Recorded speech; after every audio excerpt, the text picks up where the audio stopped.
She was worth $3 billion and running for her life through a back alley in Seattle, barefoot, bleeding, and screaming into the rain. He was a man who had buried his instincts so deep he almost didn't hear her. Almost. What happened next would drag a retired Navy SEAL back into the world he'd tried to leave behind and pull a billion-dollar CEO into the only place money couldn't reach. A cramped apartment, a little girl's laughter, and a life so ordinary it felt like oxygen after years of drowning. This is the story of two broken people who saved each other in ways neither of them ever saw coming. If you're new here, hit that subscribe button and follow this story all the way to the end, because what happens between a SEAL, a billionaire, and a little girl named Sophie is going to stay with you long after the credits roll. Drop a like and tell me in the comments what city or country you're watching from. I want to see exactly how far this story travels. The rain came in sideways that Thursday night. The kind of Pacific Northwest rain that didn't just fall but drove itself into every gap in your jacket and soaked through to whatever small warmth you'd managed to hold on to. Seth Newman walked with his head slightly down, his left hand holding a canvas grocery bag, his right gripping his daughter's small hand like he was keeping her from floating away. Sophie was 9 years old and incapable of silence for more than 30 consecutive seconds. She was in the middle of explaining, with complete seriousness, why penguins would make better pets than dogs when Seth felt rather than heard something change in the air 2 blocks ahead. It was a shift, a pressure, something that didn't belong to the rain or the wind or the ordinary sounds of Capitol Hill shutting itself down for the night. He didn't say anything to Sophie. He just squeezed her hand once, gently. "Dad," she tugged back. "Are you even listening?" "Penguins?" he said. "Yeah. I said they'd be too cold." "They would." "Dad." He slowed their pace without appearing to. His eyes moved without his head turning, a habit from another life, from briefings in rooms with no windows and missions that didn't have names. He'd spent 5 years trying to kill that habit. Standing at workbenches, repairing electronics, eating dinner at 6 o'clock, reading Sophie's bedtime stories in a voice so deliberately calm it was practically sedative. He'd tried so hard to become the kind of man who didn't notice things like shifts in the air. It never quite took. The sound came from the mouth of the alley between the dry cleaner and the old Vietnamese restaurant on Pike. A woman's voice pitched high and sharp, not a full scream, more like something that started as one and was being pressed shut by panic or a hand or both. Sophie heard it too. Her fingers tightened around his. "Stay here," Seth said. "Dad, right here." He crouched to her level and looked at her directly. Sophie had her mother's eyes, dark and serious and too old for her face in certain light. "You stand right here at this corner and you do not move. You understand me?" She nodded. She didn't argue. She'd seen that look on her father's face exactly twice in her life, and both times she had not argued. Seth set the grocery bag at her feet and moved toward the alley. There were 3 of them. He processed this in under 2 seconds.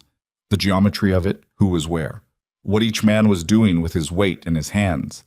The woman was pressed against the brick wall at the alley's dead end, maybe 30 feet in. One man had his forearm across her collarbone, holding her in place. A second man was rifling through her purse, which he'd torn from her shoulder. The third stood slightly off to the left, watching the mouth of the alley, which meant his head was already turning toward Seth when Seth entered. "Walk away, man," the third one said.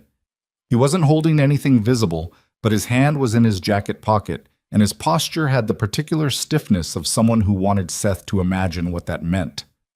Seth looked at the woman. Her lip was split. Her silk blouse was torn at the shoulder. She was trying very hard not to make any sound, which Seth recognized as shock, the body shutting down noise because it didn't have enough bandwidth for both noise and survival. "Let her go," Seth said. He said it the way you'd say close the door or pass the salt. Flat, not aggressive, not afraid.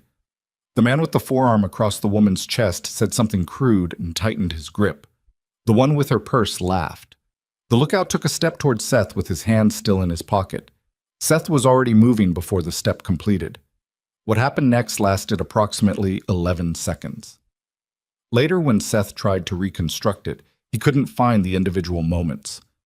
It had been too fluid, too automatic, like muscle memory that didn't need his brain's permission. A grabbed wrist, redirected forward into a wall. An elbow. A controlled takedown that used a man's momentum against him and left him face down on wet pavement. The lookout's hand finally came out of his pocket. Empty, as it turned out, right before Seth's forearm connected with his jaw at an angle that sat him down hard against a dumpster. The third man, the one who'd been holding the woman, backed up 3 steps and looked at his 2 friends on the ground and looked at Seth. And something in his face made a decision. He ran. The one by the dumpster scrambled up and followed. The one who'd had her purse left it on the ground and went after them. Seth stood in the rain and breathed. The woman slid down the wall until she was crouching, both arms wrapped around herself, her hair plastered to her face. Her purse was sitting in a puddle 3 feet away. One of her heels had snapped off. She was shaking, not with cold, with something bigger than cold. Seth walked over and crouched down to her level. "You're okay," he said. "They're gone." She looked up at him.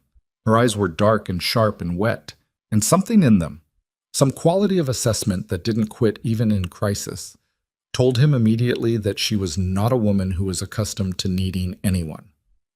"I know," she said. Her voice was steadier than he expected, steadier than most people's voices would be 11 seconds after what she'd just been through. "Can you stand up?" She tried. Her ankle gave slightly, the broken heel and probably a twist underneath it, and Seth put his hand under her elbow without asking. She let him. "My daughter's at the corner," he said. "I'm going to take you somewhere safe and call you a cab or an Uber or whatever you need, okay?"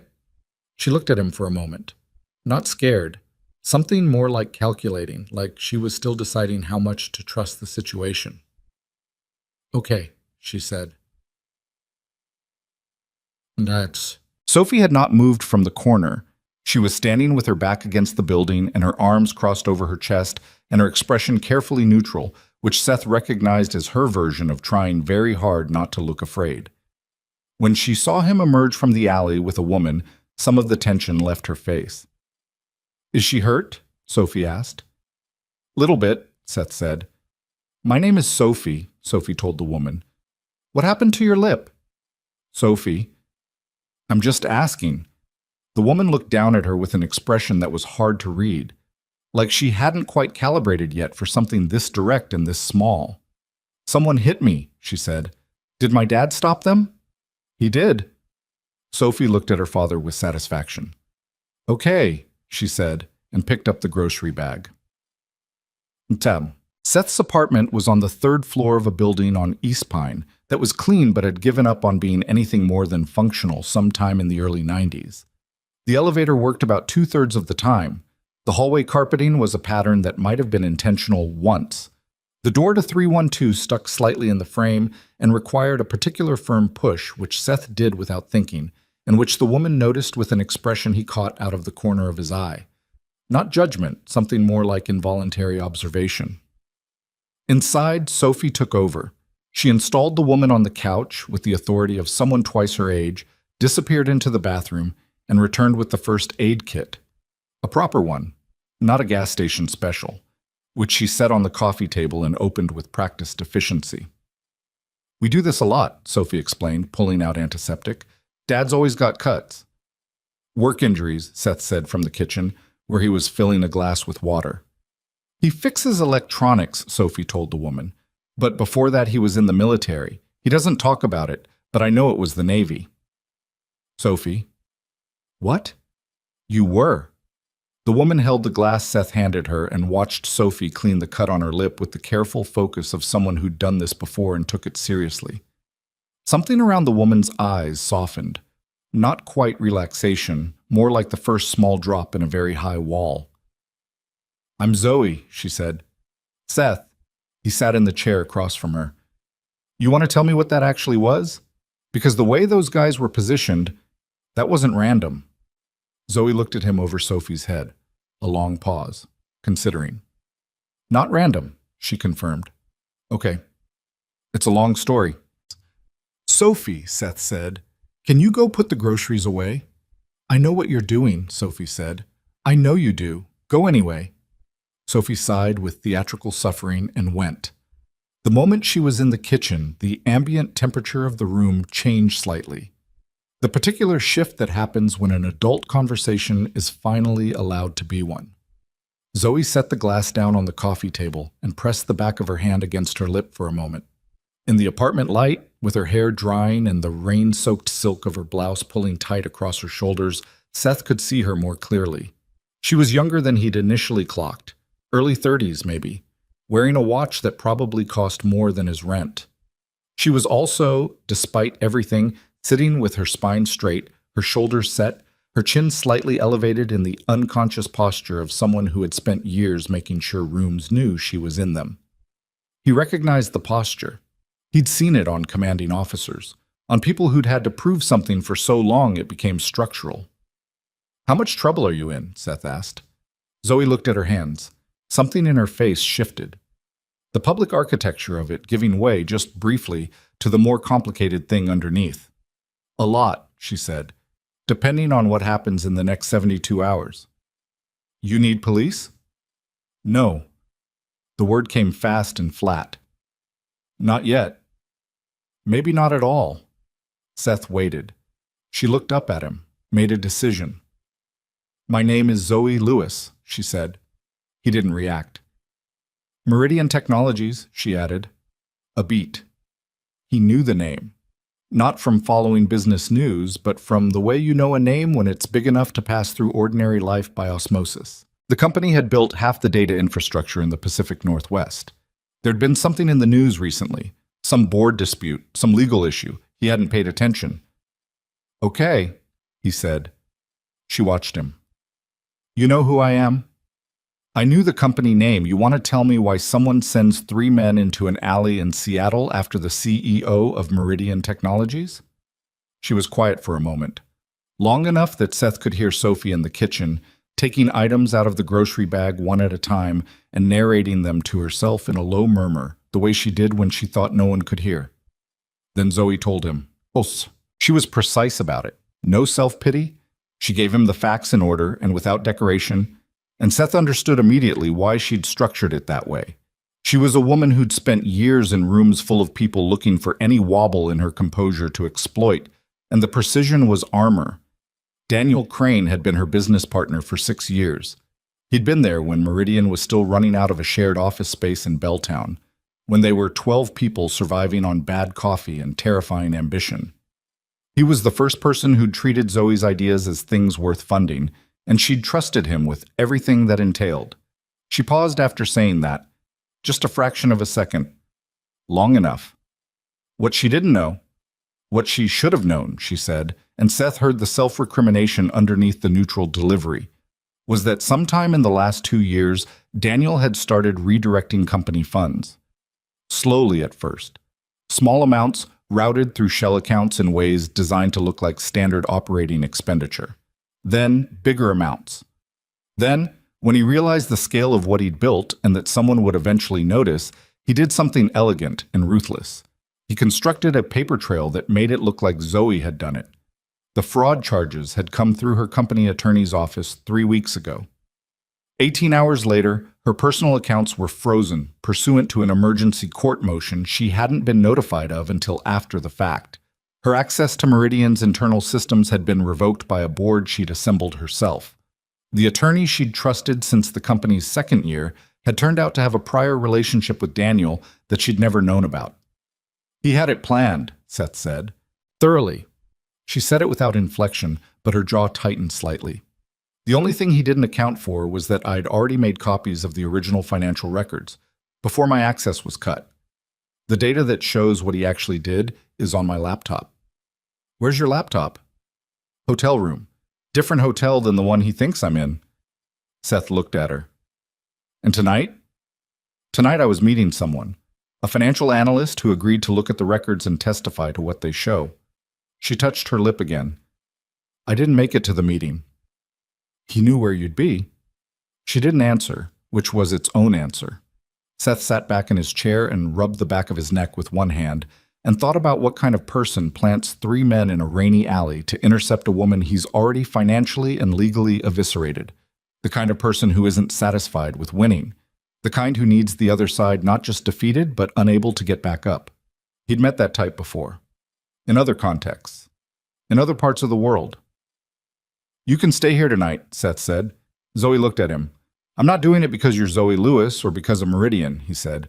"I'm doing it because it's raining and your ankle's twisted and I have a pull-out couch and Sophie will be unbearable if I let you leave."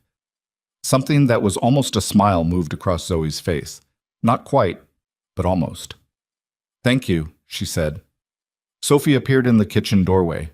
She'd clearly been listening through the gap for at least the last 3 minutes, and she was not remotely embarrassed about it.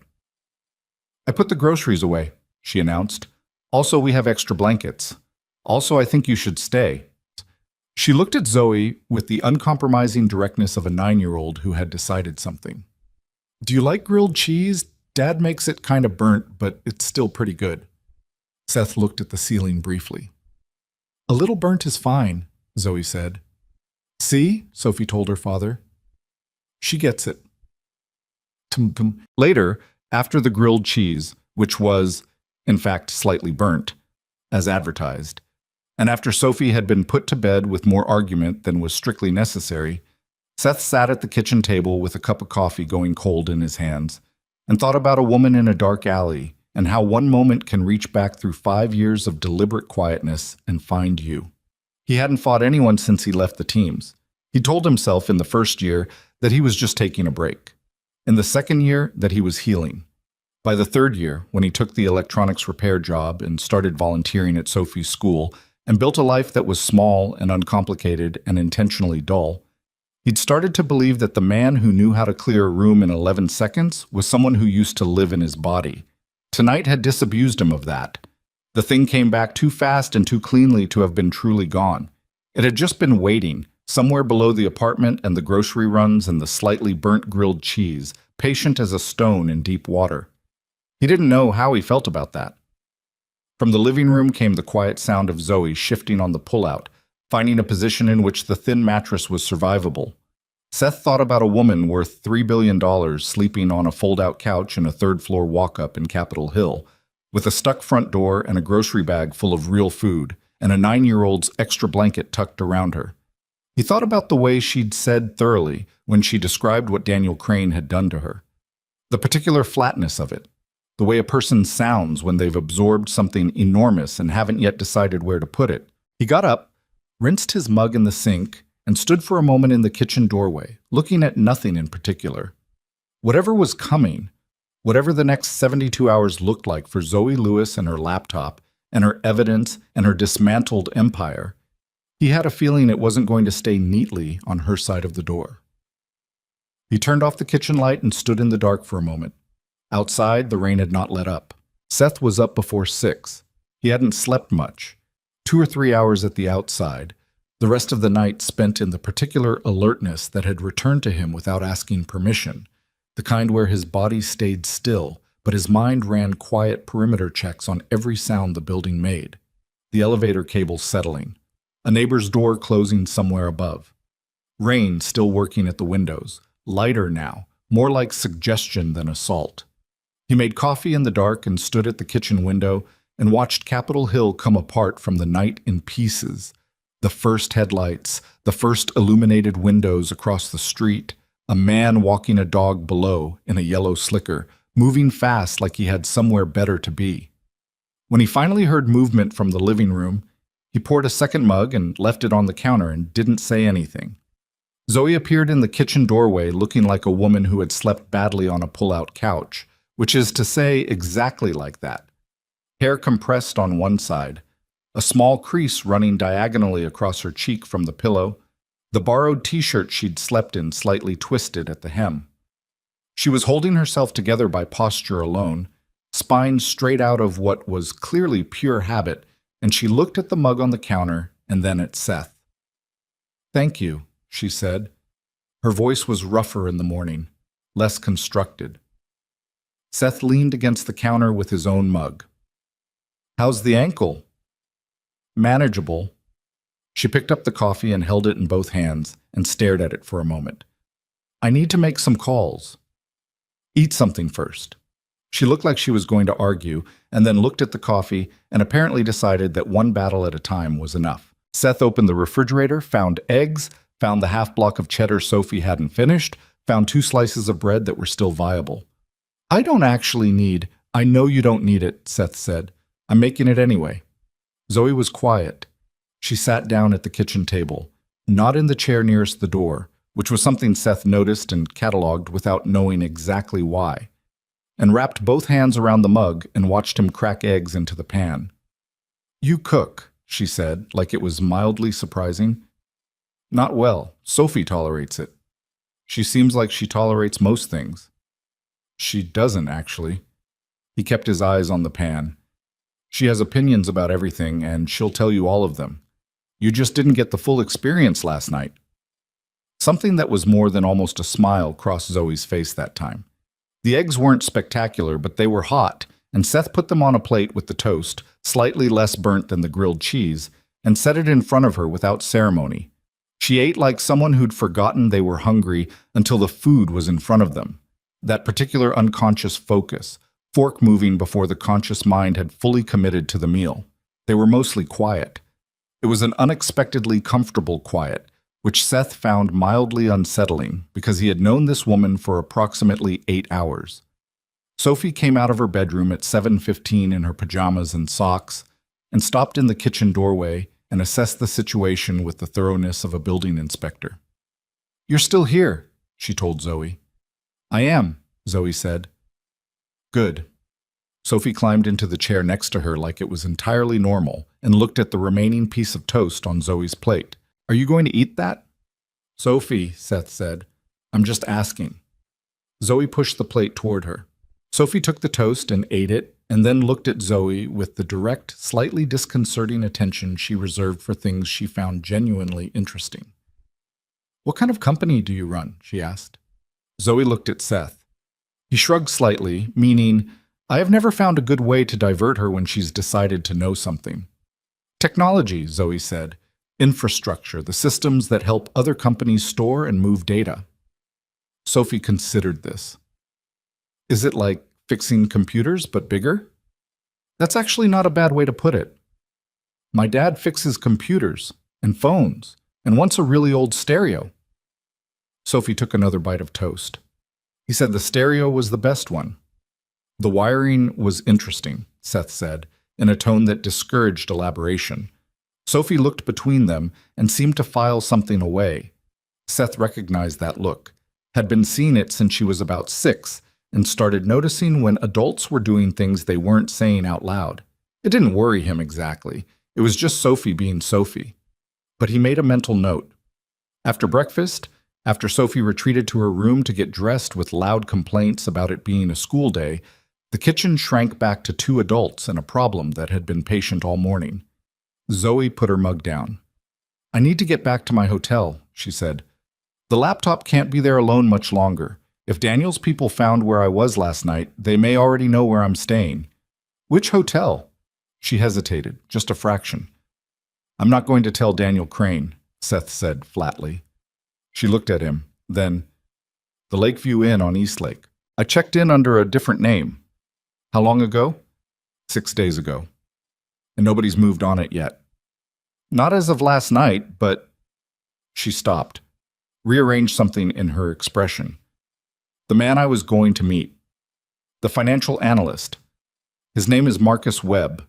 He works at an independent audit firm downtown. He agreed to review the records on the condition that I come to him, because he didn't want documentation of him coming to me. If those men intercepted me because someone told them where I'd be, then either Marcus talked to someone or I'm being tracked through something I'm carrying. She paused. Or both. Seth thought about that. Your phone. I've had it off since last night. I know that's the obvious one. You have another one? A prepaid. I bought it 3 weeks ago when this started. She looked at her hands for a moment. Flat, level look. The kind people do when they're making themselves look at something they'd rather not. I made one call from my regular phone 2 days ago, to my sister in Portland. I shouldn't have, but I needed to hear her voice. I kept it under a minute. Seth set his own mug down. He didn't say anything about the call because there was nothing useful to say about it, and she already knew it had been a risk and had made it anyway, and he understood that kind of decision without needing to discuss it. Write down the hotel address, he said. I'll go get the laptop. She stared at him. You can't just... You've got a twisted ankle and your face has a split lip, and whoever Daniel sent last night may still be covering the area around wherever you were going. Me walking to the Lakeview Inn is a lot less visible than you doing it. He picked up his mug and carried it to the sink. Is the room key biometric or physical card? Physical card, but write down the room number and the name you used to check in. I'll figure out the key situation with the front desk. Zoe looked at him with an expression he couldn't quite read, something between gratitude and the very particular friction of a person who was used to solving their own problems, having to accept that they couldn't solve this one alone. Why are you doing this? She asked. Seth ran water in the sink, rinsed the mugs. Because right now you need help, and I'm the one here. That's not a sufficient answer. It's the only one I've got. He turned off the tap and turned around. Write down the room number. He made arrangements with the school for Sophie, an early drop-off with her teacher, who knew Sophie well enough to know she'd be fine, and walked to the Lakeview Inn in 35 minutes through rain that had thinned to mist. The hotel was a mid-tier place, the kind that exists in every city in a particular strip between budget and boutique, clean enough and anonymous enough and staffed by people who'd seen enough check-ins under unusual circumstances to handle one more without excessive curiosity. Seth explained at the front desk that his wife had been in an accident, which was not untrue in the broadest structural sense, he thought, in that a woman had been injured in an alley, and that he needed to collect her belongings. He had the room number, the check-in name, a description of the guest that was accurate, and a manner that did not invite follow-up questions. The front desk gave him a replacement key card. Room 214 was on the second floor facing the alley side, not the street. Deliberate choice, Seth recognized. Harder to be seen from outside. Inside, the room was neat with the neatness of someone who had packed carefully and lived carefully in a space they knew was temporary. 2 changes of clothes folded over the desk chair. A toiletry bag on the bathroom counter, zipped. A takeout container in the trash, the only sign of disorder. And on the desk, a laptop. A good one, thin and black, surrounded by a small stack of papers that had been folded and refolded along the same creases multiple times, the way documents get when you've opened and closed them enough that the paper starts to soften at the seams. Seth took the laptop, the papers, the toiletry bag, and the folded clothes, packing them into the small rolling bag he found under the bed. He moved quickly but not fast enough to suggest urgency to anyone watching. At the desk, he checked a particular drawer just to check, and found a prepaid phone and a hotel pen and a notepad. He took the phone. He was back on the street in under 4 minutes. He didn't take the direct route home. Zoe was standing in the living room when Seth got back, still in the borrowed t-shirt, her regular clothes, silk blouse, destroyed slacks, laid over the back of the couch in a way that suggested she'd been staring at them and thinking about what they represented. She turned when he came in and her eyes went straight to the rolling bag, and something in her face did a complicated thing, relief. And underneath it, something raw, something that might have been the first solid ground she'd felt under her feet in a while. Everything was there, Seth said. Nobody had been in the room. She let out a breath. Okay. You should change hotels. Today, if possible. I know. She sat down on the couch. I know. She pressed the back of her hand to her mouth for a moment, which was the first time Seth had seen her make a gesture that looked anything other than controlled. It lasted maybe 2 seconds. Then she straightened up and reached for the bag. He sat in the chair across from her and gave her a minute to go through the contents and satisfy herself that everything was intact. She checked the laptop first, opened it, confirmed something on screen with the focused look of someone reading a number, closed it again. Then she went through the folded papers, checking each one briefly. It's all here, she said. Good. Seth rested his elbows on his knees. Now tell me the rest of it. She looked up. I told you most of it last night. You told me the structure, the how. I want to know the why. He paused. What does Daniel actually want? The company? The money? Just to get clear of his own crimes? Zoe looked at the papers in her hands. A long pause. Outside, a car went by on Pike, tires hissing on wet asphalt. All three, she said, but mostly the company. Didn't. She set the papers down on the coffee table with care. Meridian has a government contract renewal coming up in 4 months. $2.4 billion, 5-year term. The kind of deal that defines what the company becomes for the next decade. Daniel knows that if I'm in prison or even just buried in fraud litigation, I won't be there to renegotiate it. He takes over operational control, rides the contract through, and by the time anyone figures out what he actually did, he's got enough cash and enough distance that it doesn't matter. She said this cleanly, without drama. He planned it well. I have to give him that. You keep saying that because it's true. Her jaw worked slightly. The most humiliating part of this isn't what he did to the company or to my reputation. It's that I trusted him. 6 years. I thought I knew him. Seth looked at her. People are good at being two things at once. She met his eyes. Something in her expression shifted, not toward softness exactly, but toward a kind of recognition, like he'd said something that matched a frequency she'd been operating on alone. Were you? She asked. He hadn't expected that. He was quiet for a moment. Yeah, he said, for a long time. She didn't ask him to explain it. He didn't. The conversation that followed was different from the night before, less structured, less purposeful, moving around the edges of things rather than into them. Seth made more coffee. Zoe pulled her legs up under her on the couch in a way that had nothing to do with the billionaire CEO and everything to do with a person who was exhausted and had run out of performance. She talked about the financial analyst, Marcus Webb, and what his testimony would actually mean, and whether it would be enough without corroboration from someone inside Meridian's finance department.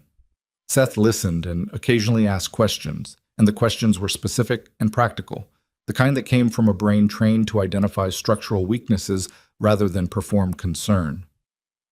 You're not just a repairman, Zoe said, at some point, watching him. I am now. That's a choice, not a description. He looked at her. There's a difference? She held his gaze. Yes. He didn't answer that, and she didn't push it, but it sat in the room between them like a third presence. She asked him about the military. He gave her the short version, the Navy, the teams, 12 years, deployment cycles that started blurring together somewhere around year 8. He left out the specific mission that ended it. He didn't have a clean narrative for that one yet, and maybe never would, and Zoe seemed to understand that a stopped sentence had a reason for stopping. Sophie's mother? She asked carefully. Car accident 4 years ago. He said it the way he always said it, straight, without inflection, not because it didn't matter, but because he'd learned that the inflection invited responses he didn't have energy for. Sophie was 5. Zoe was quiet for a moment. I'm sorry. Yeah, she's remarkable, Sophie. Seth looked at the hallway toward his daughter's room. She is. A pause. She's better than me in most ways that count. I try not to let her know that because she's already got too many opinions about her own competence. Zoe laughed. A real one, short and a little surprised, like it caught her off guard. It changed her face entirely, made her look younger and less constructed and more like the person she probably was before whatever building process had installed the architecture. What about you? Seth asked.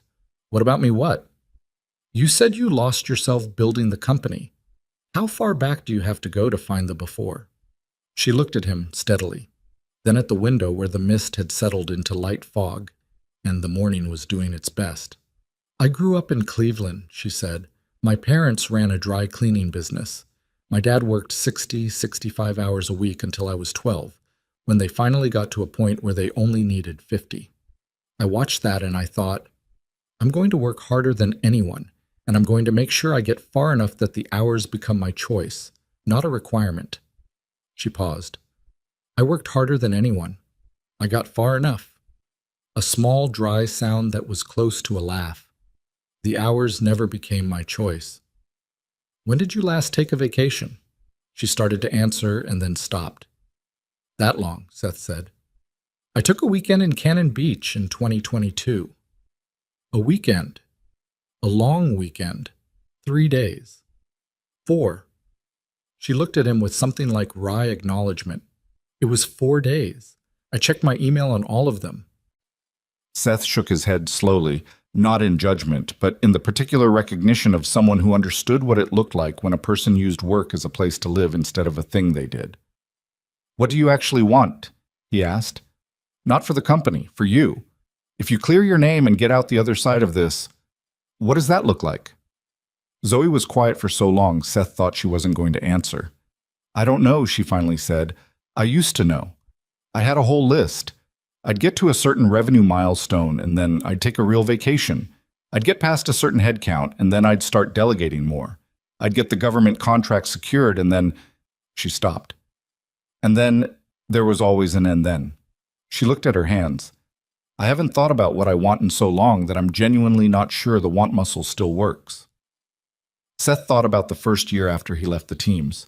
The particular vacancy of a life that had been reduced to essential functions: eating, sleeping, taking Sophie to school, and picking her up, repairing things for 8 hours because it was work that had a clear end state.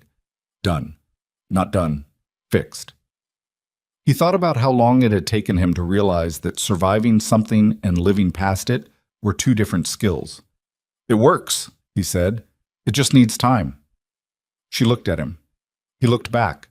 The particular thing that happens sometimes between two people who have been through different versions of the same fundamental destruction and recognize it in each other. Sophie appeared in his hallway at that moment, dressed, backpack on, hair in a ponytail that had been attempted and partially achieved, and looked at both of them with the expression of a 9-year-old who had just processed something without being told what it was. "I'm ready," she announced. "Good," Seth said, standing. "Is Zoe going to be here when I get back?" Seth looked at Zoe. Zoe looked at him. She started. "You shouldn't go to another hotel," Seth said. "Not yet. Not until we know whether the room on Eastlake was watched." It was true. And it was also more than true, and they both understood that, and Seth didn't examine that any further.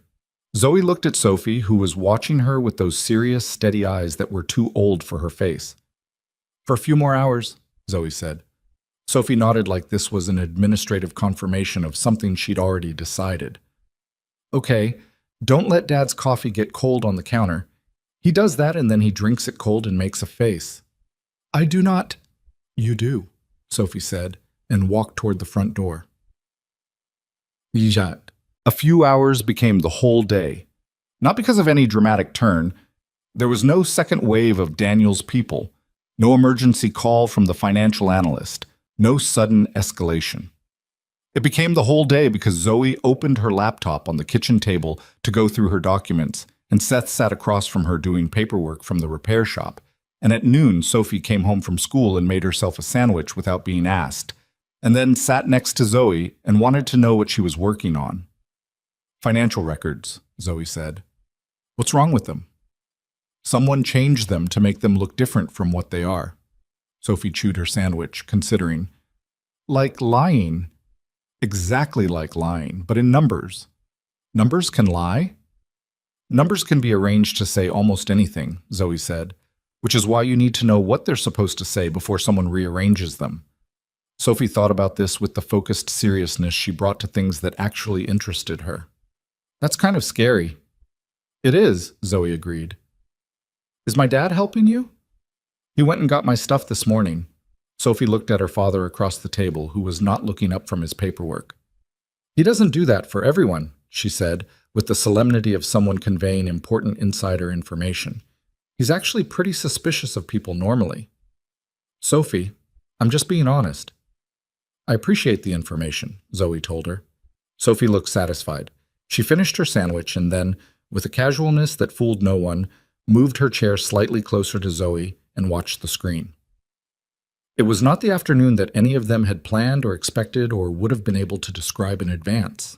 But Seth, glancing up at some point in the middle of it, at his daughter's head bent next to Zoe's while Zoe pointed at something on the screen and explained it, at the coffee going cold again, and Zoe this time being the one who picked it up and drank it without noticing it was cold, had the unsettling experience of something in his chest, doing something it hadn't done in a long time.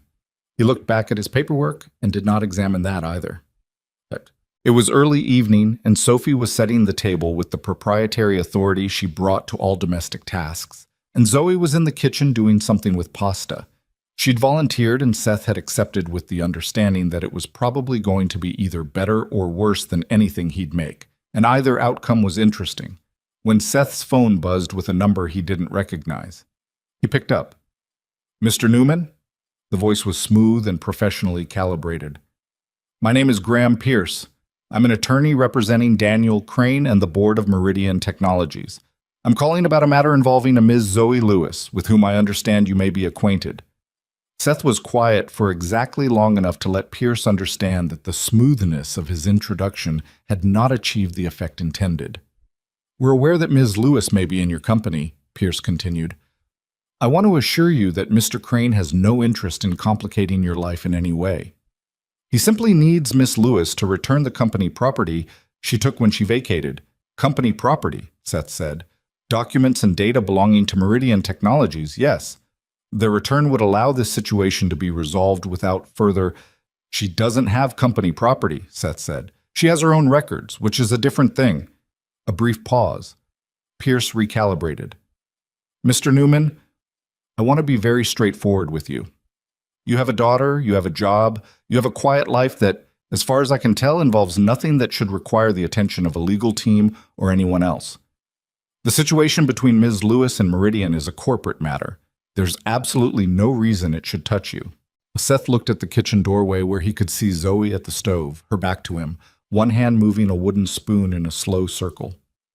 "You're right," Seth said. "There isn't.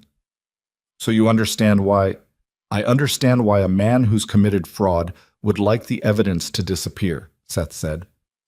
"I don't understand why you're calling me to help with that, or why you think I would." The smoothness in Pierce's voice thinned slightly. "Not much, but enough."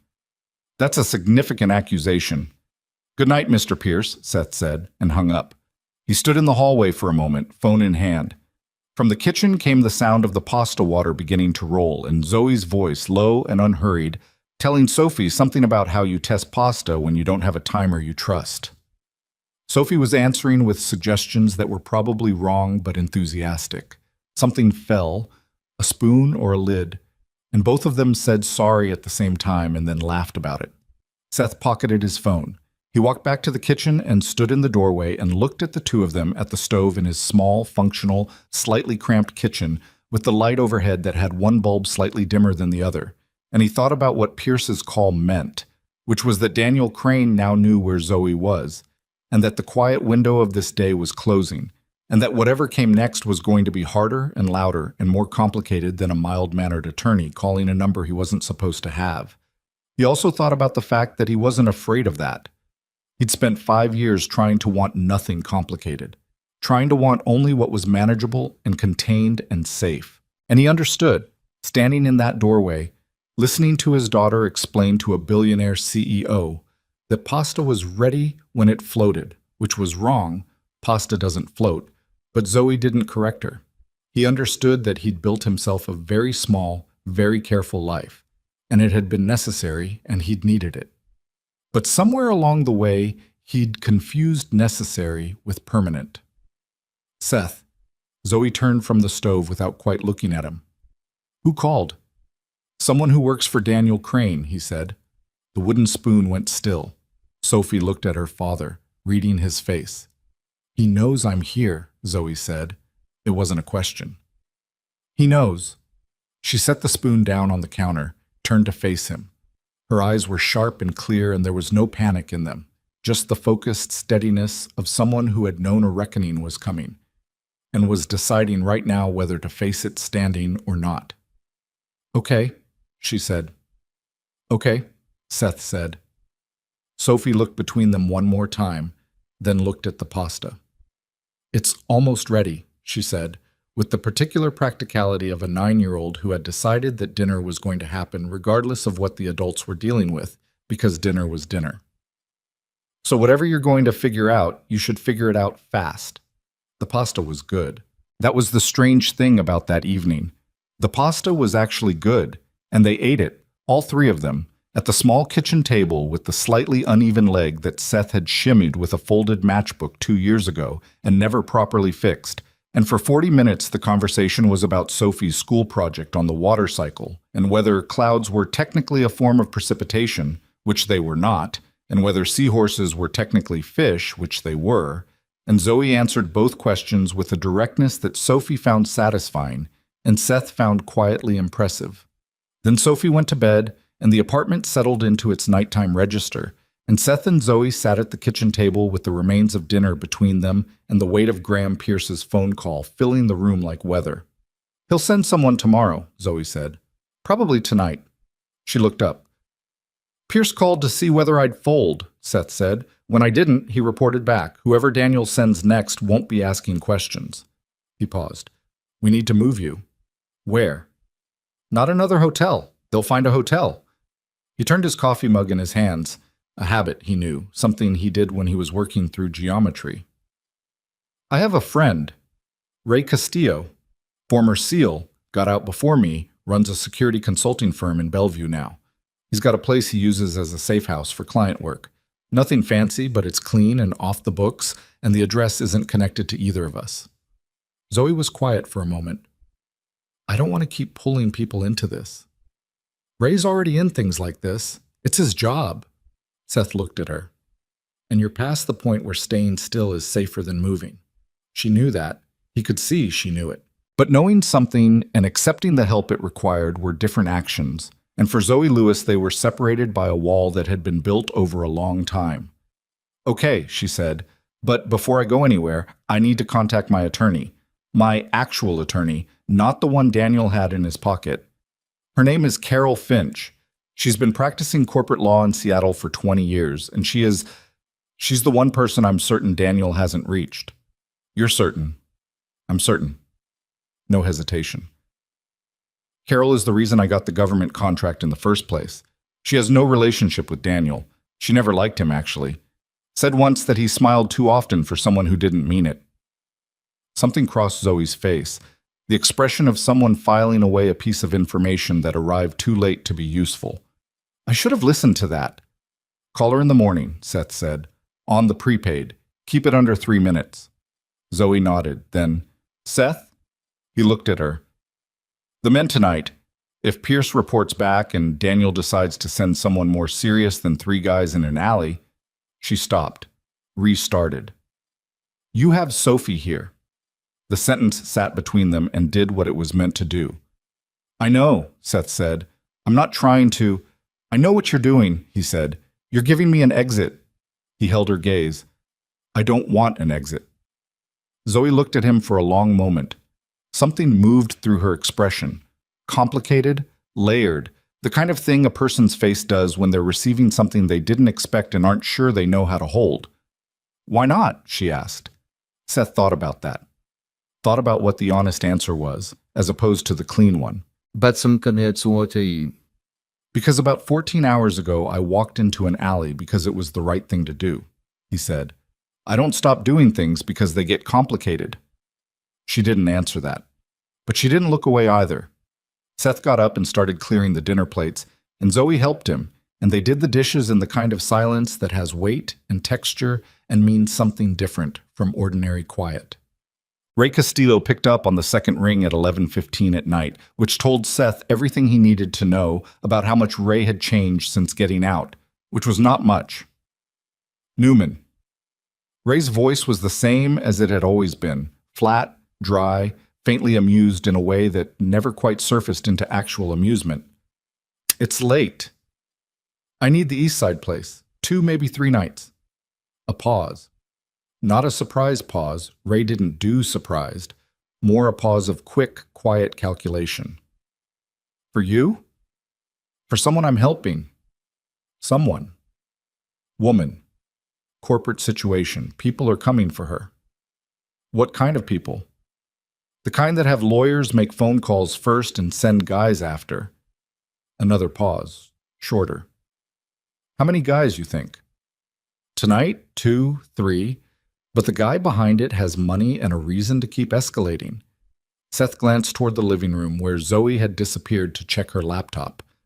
He's covering a federal-level fraud, and she has the evidence. Ray made a sound that was somewhere between a sigh and a laugh. You've been out 5 years, and you're already doing this. Ray? Place is available. You know the address. Keys under the Gray River stone by the back gate. Same as always. A pause. You need backup? Not yet. Newman. Not yet, Seth said again. But I'll call. See that you do. Ray hung up. They left at 6 the next morning. Seth woke Sophie at 5:30 and told her they were going somewhere for a few days, which Sophie processed with the adaptability of a child who had learned somewhere along the way that her father sometimes had reasons he'd explain later, and that later always came. She packed her own bag with focused efficiency, clothes, her battered paperback copy of a novel she was in the middle of, her colored pencils, her small stuffed rabbit that she still traveled with and would have argued about if Seth had brought it up, which he didn't, and was ready in 18 minutes, which was actually 4 minutes faster than Seth. Zoe had been awake already. She'd barely slept. Seth had heard her moving around at 2, at 3:30, the particular restlessness of a mind that wouldn't grant the body its necessary hours. She had her rolling bag repacked and the laptop in its case, and the folded documents in the inside pocket of a jacket Seth had lent her because it was warm and anonymous and not the kind of thing a billionaire CEO would wear, which was exactly the point. In the early gray of a Seattle morning that couldn't decide between fog and drizzle, Seth put Sophie and Zoe in his truck, an 8-year-old Ford F-150 that started reliably and was the color of a Seattle winter sky, and drove east across the bridge with the radio off and the heater on and nobody talking. Sophie fell back asleep against the window within 6 minutes, her breath fogging the glass in small clouds. Seth drove. Zoe sat in the passenger seat with the laptop case on her lap and her hands folded over it and her eyes on the city moving past in the gray light. I haven't been in a car this old in about 10 years, she said quietly, so as not to wake Sophie. She runs fine. I know, I can tell. A pause. There's something almost aggressive about not caring what you drive. Seth glanced at her sideways. It's a truck. A very intentional truck. It has 4 wheels and an engine. That's exactly what I mean. But she said it with something like warmth underneath it, the mild provocation of someone who had decided they were comfortable enough to be slightly annoying, which was its own kind of thing. The safe house was a small 2-bedroom in a quiet residential block in Bellevue. Nothing that called attention to itself. A house that looked like every third house on the street, with a yard that was maintained to the level of not being notable. Inside it was clean and spare. Functional furniture, a kitchen with the basics, a second bedroom with 2 twin beds. The kind of place designed to house people who needed to exist temporarily without existing publicly. Seth found the key under the river stone and let them in. Sophie woke up fully when the truck stopped and walked into the house with her bag over one shoulder, assessed it in about 15 seconds, and claimed the bedroom with the window overlooking the backyard without consultation. This is mine, she announced. There are 2 beds in there, Seth said. I know. He looked at Zoe. Zoe looked at him. Sophie had apparently already decided the rooming arrangement and was not taking questions. Zoe called Carol Finch at 8:14 from the prepaid phone, standing in the backyard in the flat morning light, with the phone pressed hard to her ear and her free hand shoved in the pocket of Seth's borrowed jacket. Seth watched through the kitchen window without appearing to, the way he did things that required attention without surveillance. The call lasted 4 minutes, slightly over the limit he'd suggested, but he let it go. When Zoe came back inside, her face was different. Something in it had been restored just slightly, like a structural element that had been missing and was now provisionally back in place. Carol's been trying to reach me for a week, Zoe said. She knew something was wrong with the legal filings. She's been doing her own investigation. What did she find? Zoe sat down at the kitchen table. The court motion that froze my accounts, the one that came through without proper notification, Carol thinks it was filed with falsified procedural documentation. A judge signed it, but the supporting affidavit has signatures that she believes were forged. If she's right, the freeze is invalid. Potentially, enough to challenge it. Zoe pressed both hands flat on the table. She's also in contact with a forensic accountant, someone she uses regularly, someone she trusts, not Marcus Webb, someone Daniel doesn't know. Good. She wants me to come in, to her office, today. Seth was quiet for a moment. That's a fixed location? On the record. I know. Zoe looked at him. But Carol said something else. She said the board of Meridian Technologies has been getting pressure from two of its largest institutional investors about the management situation. The fraud allegation against me has spooked them, but apparently Daniel's handling of the interim period has spooked them more. She thinks at least 3 board members are looking for a reason to distance themselves from him. Seth looked at her steadily. The board is about to offer you a deal. Zoe blinked. Carol didn't say, that's what it sounds like. He pulled out a chair and sat across from her. 3 board members looking for distance from Daniel, investors nervous. A government contract renewal coming up that requires stability and credibility. You're the founder. Your name is on the building, figuratively speaking. He paused. They're going to ask you to come back. Zoe was quiet. And you need to decide, Seth said, before that offer arrives, what you actually want. Because if you don't know before they ask, they'll make the decision for you. She looked at him across the table. Outside, through the window, the backyard sat still in the thin light. A bird was doing something in the birch tree at the fence line, just moving around in the branches, ordinary and unhurried. I built that company, she said. 12 years. I was 23 when Daniel and I started it. I didn't know anything, and I worked until I knew everything, and I gave it every... She stopped. Something in her face tightened and then deliberately released. I gave it everything I had. For 12 years. I know. It should be mine. It should, Seth agreed. She looked at him, slightly thrown by the agreement. But wanting something back and needing something back are different things, he said. And only one of them is a good reason to go back. She was quiet for a long time. Long enough that Sophie came out of the bedroom and drifted through the kitchen, poured herself a glass of water, looked between the 2 adults with the observational precision of someone who had been reading rooms since before she could read, and drifted back out without saying anything, which, for Sophie, was a significant act of restraint that Seth noted and appreciated. I'll go to Carol's office, Zoe said. This afternoon, we can go through the documents together, get the forensic accountant started on the financial records. She looked at her hands. And if the board calls, I'll listen. That's all I'm committing to. I'll listen. Seth nodded. I'll drive you. You don't have... I'll drive you, he said again. Flat, simple, the same tone as I'm making eggs or write down the room number. The tone that was not asking. Zoe looked at him for a moment, and something in her expression did something quiet and private that she probably didn't intend him to see. Okay, she said, dumb. Carol Finch's office was on the 14th floor of a building in downtown Seattle that smelled like carpet cleaner and recycled air, and Carol herself was 62 years old, small, sharp-featured, with close-cropped white hair and the manner of someone who had spent 4 decades being underestimated in courtrooms and had learned to find it useful. She came out to the lobby when Seth and Zoe arrived and looked at Seth with the frank, assessing gaze of a woman who did not miss things. You must be the one who found her, Carol said. Depends on how you mean that, Seth said. Carol looked at him for another second, then nodded once, satisfied apparently with something she'd confirmed, and led them back to her office. Seth stayed in the lobby with a copy of a news magazine he didn't read, and Zoe went in and the door closed.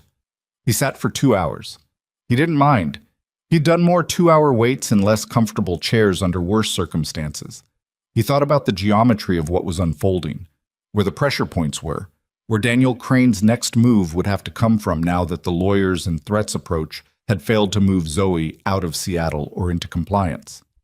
A man like Daniel, Seth had decided, operated through intermediaries by preference, which meant there was a moment of exposure coming, a moment when Daniel would have to act more directly or watch his carefully constructed position collapse under its own weight.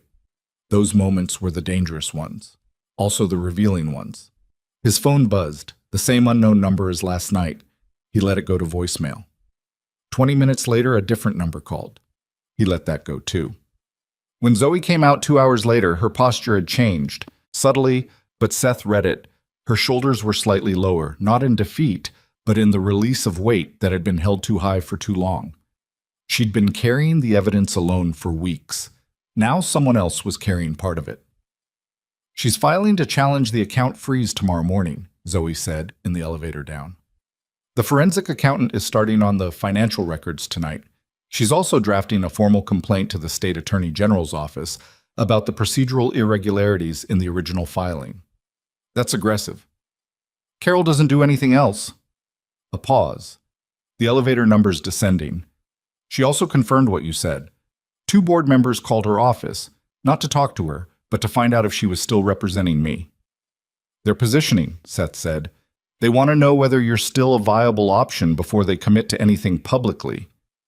Which means they haven't committed to Daniel either. "Not fully." The elevator reached the lobby.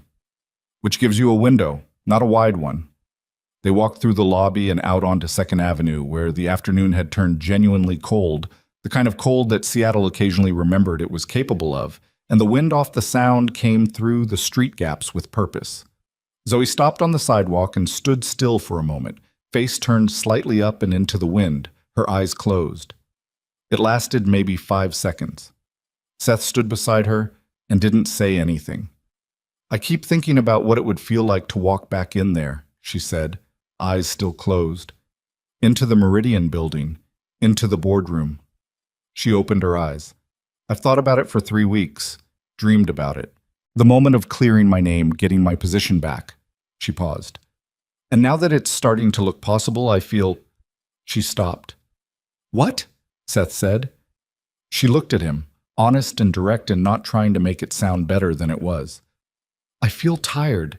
Just tired of that place. Tired of what I became in those rooms." She paused again.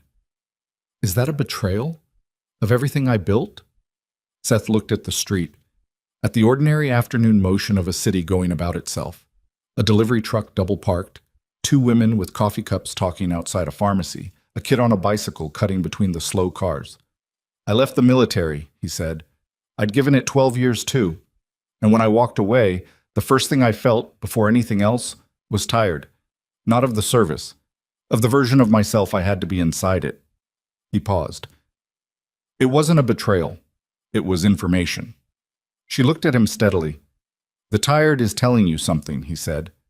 "The question is whether you're going to listen to it." She was quiet for a long moment on the sidewalk, with the cold wind and the ordinary city moving around them. Then her phone, the prepaid, buzzed. She looked at the screen, looked at Seth. "It's a number I don't recognize," she said. "Could be Carol with a different line." She answered. "Hello?" A pause. Zoe's face went very still. "This is Richard Baum," said the voice, audible to Seth from where he was standing. "I'm the chairman of Meridian Technologies Board. Miss Lewis, I'd like to speak with you. In person. Today, if possible." Seth drove. Zoe sat in the passenger seat with the phone in her lap and stared at the road ahead, while Seth took them back to Bellevue. "You don't have to meet with him," Seth said. "I know. You can ask Carol to handle initial contact. Keep yourself at a distance until you know what the board actually wants." "Baum was one of my original investors," Zoe said. "He put in the first $4 million when we were 2 years old and nobody else would. He didn't have to do that." She paused. "I don't think he knew what Daniel was doing." "Maybe not, but what he wants now might not align with what you need." Zoe looked at the passing road. "You think I shouldn't meet him?" "I think you should know exactly what you want before you do," Seth said. "Because men like Baum are good at making what they want sound like what you want, and right now you're just starting to figure out the difference between the two." She didn't answer immediately. The city moved past the truck windows, the bridge, the water below it, gray and flat and enormous. "He wants me to come back," she said. "That's what the call is. He wouldn't call himself without a lawyer on the line if it wasn't substantial." "Probably. And I should want that." She turned her head and looked at Seth directly. "Right? everything I worked for, everything they took from me. This is the part where I'm supposed to want it back. Seth kept his eyes on the road. What do you want? I don't know. A pause. I genuinely don't know, and that scares me more than Daniel does. The honest answer. Seth heard it for what it was. That's okay, he said. It doesn't feel okay. Most true things don't. He changed lanes, moved the truck through the mid-afternoon traffic with the ease of someone who drove without thinking about it. You don't have to decide today. Call Baum back. Tell him you'll meet in 3 days. That gives Carol time to formally establish your legal position, gives the forensic accountant time to build the evidentiary case, and gives you time to get clear in your own head about what you're actually fighting for. Zoe looked at him for a long moment. You're good at this? At driving? At seeing through the middle of a problem to the actual structure of it. It's geometry, Seth said. Everything is geometry. That's either very profound or very reductive. Probably both. She almost smiled. Then, 3 days is tight. If Daniel knows I've been to Carol's office, and he will know because he has eyes everywhere in that building and that legal community, he'll accelerate. Let him accelerate, Seth said. Accelerating burns fuel. People who are burning fuel make mistakes. Zoe turned that over, looked back at the road. Okay, she said. 3 days. Sophie had made herself entirely at home by the time they got back. She had claimed the small backyard by the simple expedient of being in it, sitting on the back steps with her colored pencils and a sketchbook she'd apparently found in her bag, working on something with the focused absorption she brought to things she actually cared about. When Seth and Zoe came through the back gate, she looked up briefly, assessed that nothing catastrophic had occurred, and went back to her drawing. How'd it go? She asked, without looking up. Okay, Seth said. Zoe, do you know how to draw horses? Zoe looked slightly thrown by the gear shift. Not very well. That's fine. Dad can't draw anything. Sophie moved over on the step. Come look. Tell me if this looks like a horse or a weird dog. Zoe glanced at Seth. He shrugged. He'd long ago stopped trying to redirect Sophie when she'd made a decision about something, and went inside to make coffee. Through the kitchen window, he could see the two of them on the back step, Sophie's sketchbook between them, Zoe leaning in and looking and saying something that made Sophie laugh and shake her head. Seth stood at the kitchen window with the water running into the coffee pot and watched, and tried to think about Daniel Crane and Graham Pierce and Richard Baum and evidentiary forensic timelines. He managed it for about 45 seconds. It was Graham Pierce who arrived the next morning, not in person, by process server at 8:50 a.m., a guy in a polo shirt who knocked on Carol Finch's office door and delivered a formal legal demand. Meridian Technologies was requesting the immediate return of what they described as proprietary financial data and internal corporate documentation, citing specifically Zoe Lewis by name, citing specifically documents removed from Meridian systems in the 30 days prior to her suspension. Carol called Zoe on the prepaid at 9:15. It's a pressure move, Carol said. Seth was listening on speaker standing in the safe house kitchen. The demand has no legal force in the way they framed it. The documents you have were created during your tenure as CEO and are not categorically company property in the manner they're asserting. But the intent is to rattle you, to make you think they have more legal firepower than they do. Do they? Zoe asked. They have Graham Pierce, Carol said dryly, who is expensive and presentable and whose primary skill is making people feel like they're already defeated. What they don't have, as of this morning, is a clear legal basis to compel you to produce anything before we've had discovery. A brief pause. My forensic accountant worked through most of last night. He's found 3 separate accounts that show movement inconsistent with any authorized expense report filed during the relevant period. It's not complete yet, but it's enough to begin building the counter-narrative. Zoe's eyes moved to Seth's across the kitchen. What about the board? Zoe asked. Baum called me this morning, too. He wants to expedite the meeting. Carol paused. Zoe, I want to give you my honest read. I think 2 things are true simultaneously.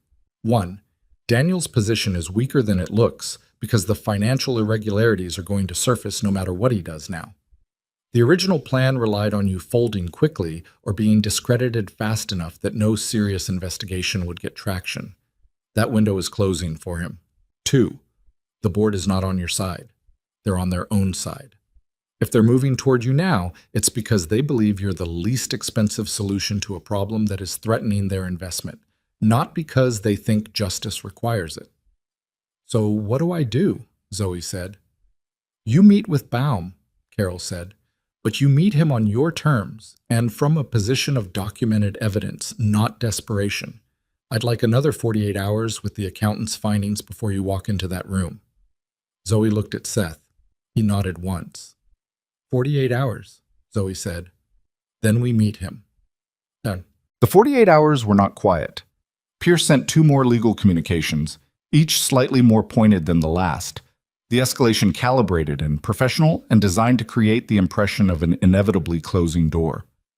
Carol responded to each one with a brevity that Seth, who read the responses when Zoe showed him, found satisfying but short, flat, exact, the legal equivalent of a closed door.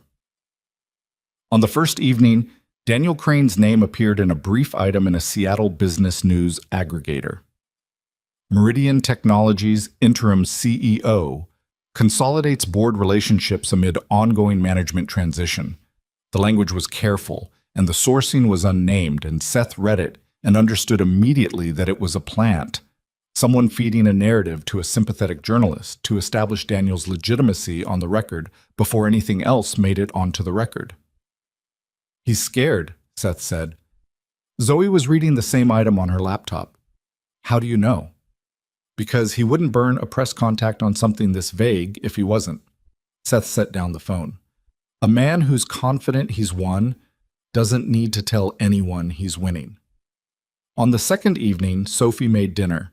She'd asked Zoe to teach her something that didn't involve pasta, and they'd made a soup from things that were in the kitchen: onions, canned tomatoes, some chicken stock, a handful of rice, that was imperfect in the way that things made without a recipe always are.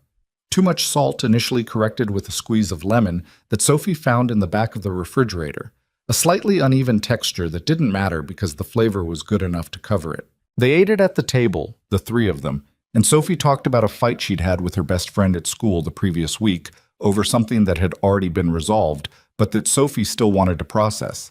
And Zoe listened and asked actual questions. Not the adult performance of listening to a child, but the real version, the version where you're actually tracking what's being said.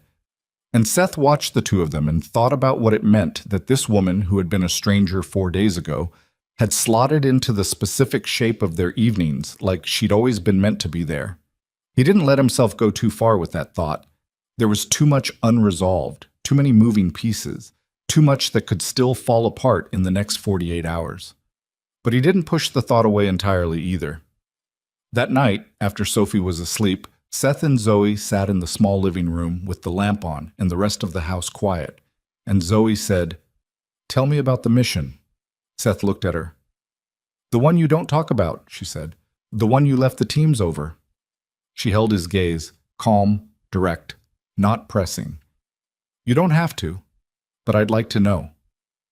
He was quiet for a long time. Outside, somewhere a few streets over, a car alarm went off and then stopped. "Afghanistan," he said. 2018. He looked at his hands. "We were extracting a family. Father, mother, 3 kids. They'd been informants for us for 2 years and they'd been compromised. We went in to get them out." He stopped. "We got in fine. The extraction went wrong on the way out. There was a route failure. A road we thought was clear wasn't. We had to choose between the primary route and a secondary that was faster, but it went through a market area. Population density." He stopped again. Looked at the wall above the lamp. "I made the call to take the secondary," he said. "It was the right tactical call. I'd make the same call again, probably, with the same information." He paused. "We hit a roadside device in the market. The mother didn't make it. One of the kids lost a hand." He said it flat, without modulation, the way you say things when you've been saying them to yourself for years, and all the texture has worn off, and what's left is just the shape of it. "We got the rest of them out. Father, 2 kids. The mission was technically a success." Zoe was very still. I put in for my discharge papers 8 weeks later, Seth said. Technically, I cited personal reasons, which was true. He looked at her finally. Sophie was 4. She'd already lost her mother 6 months earlier. I told myself I was doing it for her. And? Zoe said quietly. And I was, partly. He was quiet. But partly I didn't want to make that call again. The right call that leaves someone's mother in a market in Kandahar. He turned the coffee mug in his hands. I'd made calls like that before and gone back the next day. That time I couldn't. Zoe didn't say I'm sorry. She didn't say that wasn't your fault or any of the other things people say, which Seth had always found required him to perform gratitude for something that didn't actually help. She said nothing for a moment. Then, the weight of a right call. He looked at her. There's a specific kind of weight, she said, when you did everything correctly and it still cost something irreplaceable. It doesn't feel like a mistake. It feels worse than a mistake, because you can't even be angry at yourself properly. Seth looked at her. Something about the precision of it, the way she'd named it without softening it. Yeah, he said. That's it. They sat in the quiet for a while, not an uncomfortable quiet, the kind that comes after something true has been said and there's nothing required to follow it.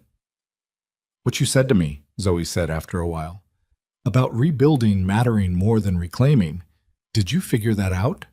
Or are you still working on it? Seth looked at the lamp. Still working on it. Good, she said. Me too. Richard Baum's assistant called on the second morning and proposed a meeting at Meridian's headquarters the following day. Carol Finch counterproposed a neutral location, a conference room at her firm, and Baum accepted, which told Seth that Baum wanted the meeting enough to accept terms he hadn't set. The forensic accountant delivered his preliminary findings to Carol late that afternoon. 4 accounts with demonstrably irregular movement, 3 expense reports with signatures that didn't match the authorized signatory database, and 2 wire transfers to an LLC that did not appear in any of Meridian's registered vendor documentation, totaling just over $600,000. Preliminary. Not complete, but enough. Carol sent Zoe the summary on a secure file transfer, and Zoe read it at the kitchen table in the safe house with Seth and Sophie on either side of her. Sophie theoretically doing homework, but mostly watching Zoe's face for information.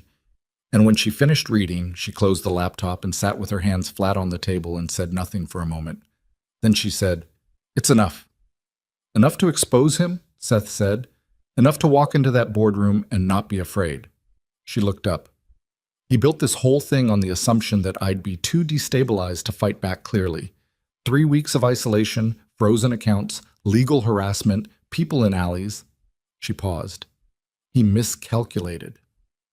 He miscalculated the night he sent those 3 men, Seth said. Something in Zoe's expression shifted. The particular shift of someone who has been carrying something heavy, finally setting it down and looking at it from outside. "What do I do if they offer me the CEO position?" she said.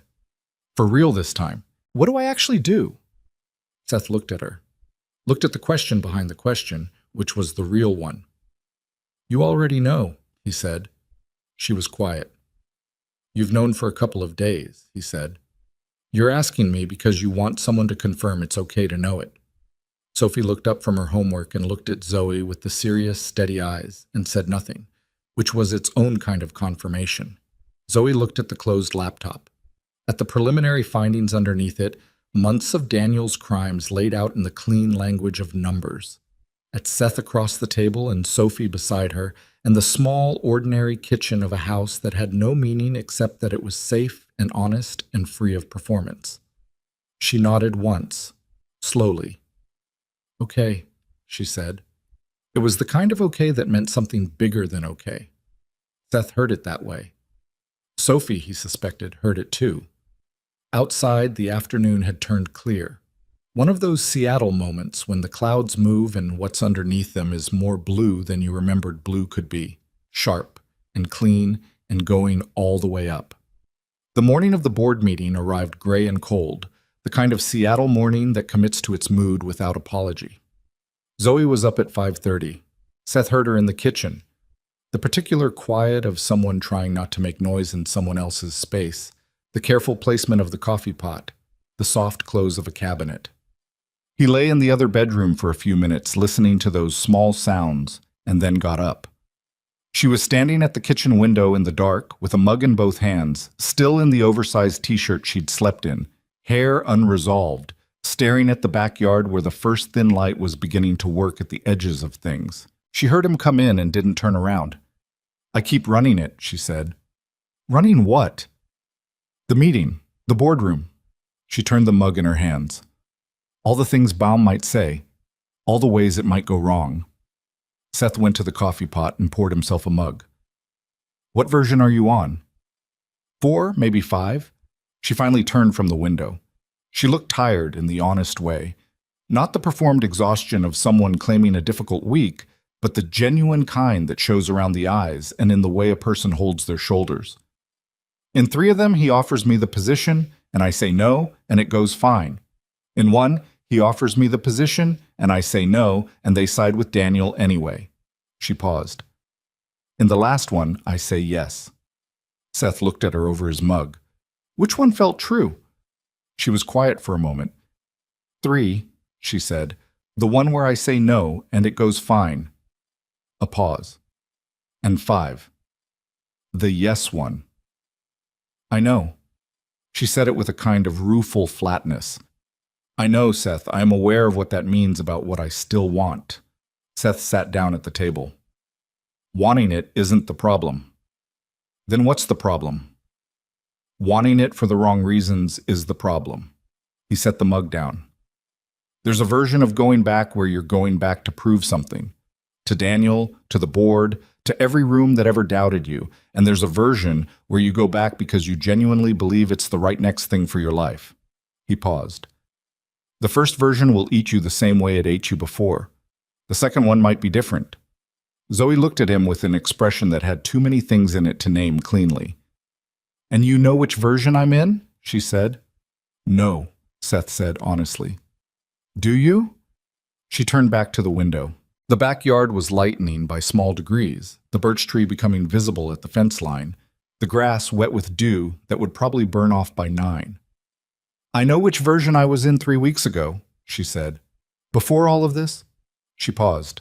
"I'm not sure who I am now." "That's not a bad place to be," Seth said. "Uncertain is better than wrong." She looked at him. Something in her face shifted. Not a smile exactly, but the territory adjacent to one. "You always say something like that right when I'm about to spiral." "I've noticed the spiral has about a 30-second run-up," Seth said. "It's not hard to time." She laughed, a real one, brief and surprised, and it moved through the kitchen and changed the room slightly, the way real laughter does. Sophie appeared in the doorway in her pajamas and socks, and took in the scene with the thoroughness of her morning assessments.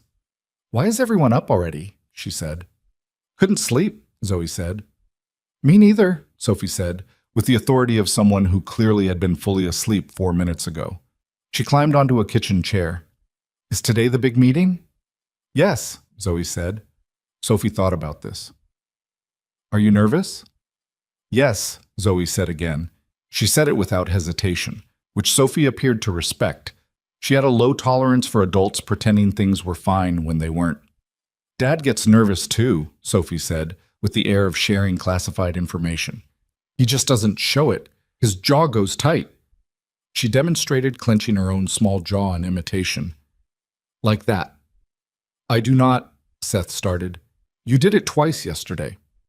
Sophie looked at Zoe. "When the second letter came from the lawyer, and when you went to get more coffee and the pot was empty." "But the pot being empty is not a nervous reaction. That's an objective problem. Your jaw did the thing." Zoe was looking at Seth with the kind of attention that had amusement underneath it, and something more than amusement underneath that. "Good to know," she said. Carol Finch had reserved the largest of her firm's conference rooms, a corner room on the 14th floor with a long table and a view of the Sound between buildings, the water flat and pewter-colored in the morning light.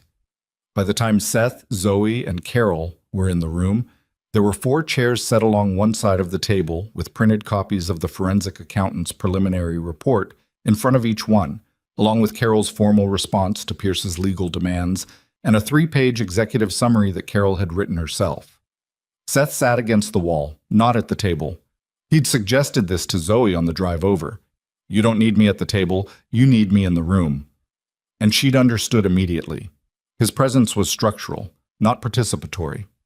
A reminder, if one was needed, that Zoe Lewis had not arrived at this meeting alone and frightened. Richard Baum arrived at 9:02 with 2 other board members Seth didn't know. One a heavy-set man in his 60s named Peterson, from the brief introduction, and a younger woman named Kim who had the look of someone who had done her homework thoroughly and was now waiting to see if the homework had been worth it. And Graham Pierce, who came in last with the smooth, occupying manner of a man who believed his presence elevated whatever room he entered. Pierce's eyes found Seth immediately. They stayed there for approximately 2 seconds, long enough to register and categorize, and then moved away. Baum was a tall man, mid-70s, with the angular build of someone who had been lean all his life and wasn't fighting it.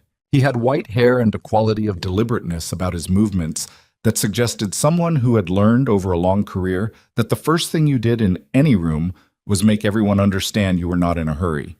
He sat down across from Zoe and looked at her and said, "I owe you an apology." The room shifted slightly. "I voted to freeze your system access," Baum said. "When Daniel brought the board the fraud allegation, I didn't demand a longer review period.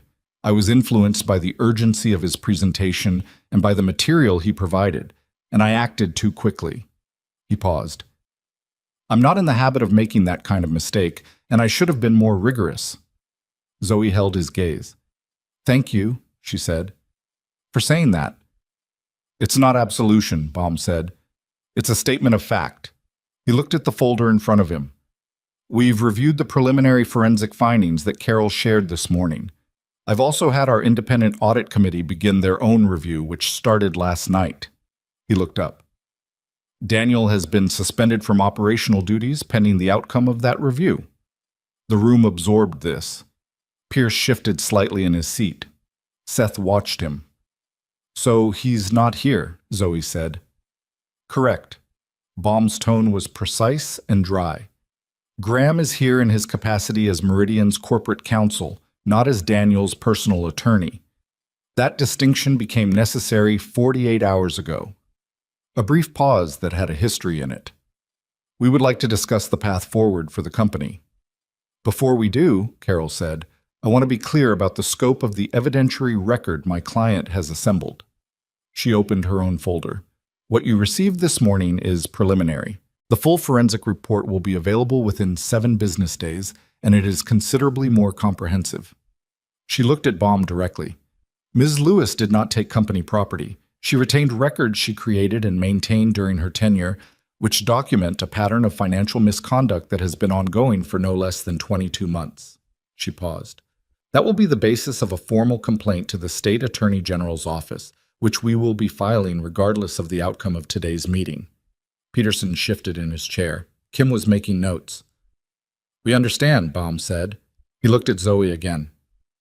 "Zoe, I want to ask you directly, and I want a direct answer. Do you want to come back?"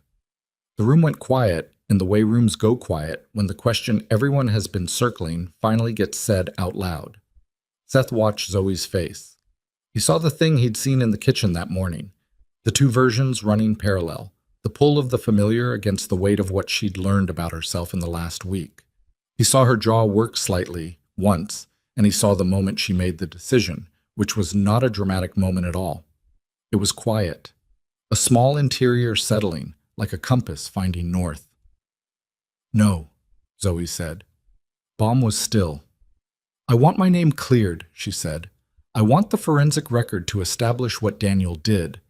I want the legal consequences to follow from that, and I want the company I built to survive it, because the people who work at Meridian don't deserve to pay for what 2 of its founders did to each other." She paused. "But I don't want to go back to that office. I don't want to go back to that version of my life." The room was very quiet. "That's going to complicate things," Peterson said. He said it not unkindly, more like someone reading a set of conditions and noting which ones added friction. The succession will complicate things, Carol said. The fraud investigation is going to proceed either way. What Ms. Lewis is telling you is that her cooperation, which will significantly accelerate that investigation, is not contingent on her return to the company. She's prepared to assist the process because it's the right thing to do, not as a bargaining chip. Kim looked up from her notes. She looked at Zoe with an expression that Seth couldn't quite read, something between respect and recalibration. "What do you want instead?" Kim asked. "If not the company." Zoe looked at her. It was the same question Seth had asked her on the sidewalk outside Carol's building, and in the kitchen at 5:30 that morning, and in several different forms across the previous week. The question she'd been circling because the answer scared her in a different way than the boardroom did. "I want to build things that are done right from the beginning," Zoe said. "Not rescue operations. Foundations." She paused. "I've been talking to people, informally over the last few years, other founders in early stages, about governance and financial structures that prevent what happened at Meridian from happening to them. I want to do that, formally, an advisory practice, maybe a foundation." She stopped. "I haven't worked out the details. I know that's not a tidy answer for a board meeting." Baum was looking at her with an expression Seth couldn't read, but it wasn't skeptical. It was something more like the face of a man re-encountering something he'd valued and set aside and was now remembering why he valued it. "It's an honest answer," Baum said, "which is more than I've gotten in this room in about 2 years." The meeting ran 2.5 hours. Seth sat against the wall for all of it. He wasn't bored exactly. The architecture of negotiation held a certain interest for him, the way the pressure moved between people. The things that got said obliquely because saying them directly would require someone to own them. Pierce spoke less than Seth had expected, which suggested that Pierce had been briefed on what the forensic report contained and had adjusted his position accordingly. Peterson asked most of the substantive questions. Kim took notes and occasionally asked the kind of clarifying question that sounded innocent and was not. By the end, the framework was this: Meridian's independent audit committee would complete their review within 30 days. Carol's formal complaint to the Attorney General would proceed. Zoe would provide cooperation and access to her documentation. The board would issue a public statement clarifying that the fraud allegations against Zoe Lewis were withdrawn, contingent on the audit committee's confirmation of what the preliminary findings showed. Pierce, on Meridian's behalf, would formally withdraw the legal demand for return of documents. It was not everything. It was not neat. There were contingencies and timelines and things that could still go wrong. But when Baum stood at the end and extended his hand across the table to Zoe, and Zoe took it, Seth recognized the handshake for what it was. Not a resolution, but the first solid ground after a long crossing. In the elevator down with just the three of them, Seth, Zoe, Carol said, "You did well." "Pierce backed down faster than I expected," Zoe said. "Pierce is a professional," Carol said. "When the ground shifts, he shifts with it. He has no personal investment in Daniel winning. He has a professional investment in being on whichever side prevails." She pressed the lobby button. "He'll be equally helpful to us in 3 weeks." Zoe looked at her own reflection in the elevator's steel door. The woman who looked back at her was not the woman who had come to Carol's office a week ago with a split lip and a laptop she was terrified of losing. Something about her had settled, not into ease exactly, but into herself. The posture was the same, straight, set, but it was coming from a different place now. Less performance, more foundation. "Carol," she said, "thank you." "Don't thank me yet," Carol said. "We have 30 days of process ahead of us." But she said it warmly, in the way of someone who finds the process itself worthwhile. Seth said nothing. He stood in the elevator and listened to the cable and thought about what came next. What came next was that Pierce's office called Carol at 3 that afternoon with a development neither of them had anticipated. Daniel Crane had resigned, not waited for the audit committee, not fought the suspension. Resigned, effective immediately, with a 2-line statement through Pierce's office citing personal reasons. Pierce had apparently found out 40 minutes before he called Carol, which put the resignation somewhere around noon, approximately 2 hours after the board meeting ended. Carol called Seth's phone to relay the news. He was driving, and he put it on speaker so Zoe could hear. "He ran," Seth said when Carol finished. "It appears so," Carol said. "Why?" Zoe said. She was looking at the windshield with an expression that was hard to parse. Not satisfied. Not quite. "The audit wasn't done. The AG complaint hasn't been filed yet. Why resign now?" "One of two reasons," Seth said. "Either he knows the audit is going to find something worse than the preliminary report shows, and he's trying to get clear before it surfaces. Or someone told him this morning that the board was no longer protecting him, and he decided the exposure risk changed." "The second one," Carol said from the phone. "My best guess, Pierce spent 2 hours in that meeting watching the board distance themselves from Daniel in real time. If Pierce reported back accurately, and he would have because it's in his interest to be accurate, Daniel understood that he was no longer operating with board cover." A brief pause. "Which doesn't mean the investigation goes away. It means he's now running from it alone."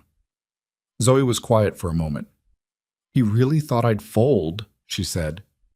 Not angry, more like someone finally reading the fine print on something they signed a long time ago.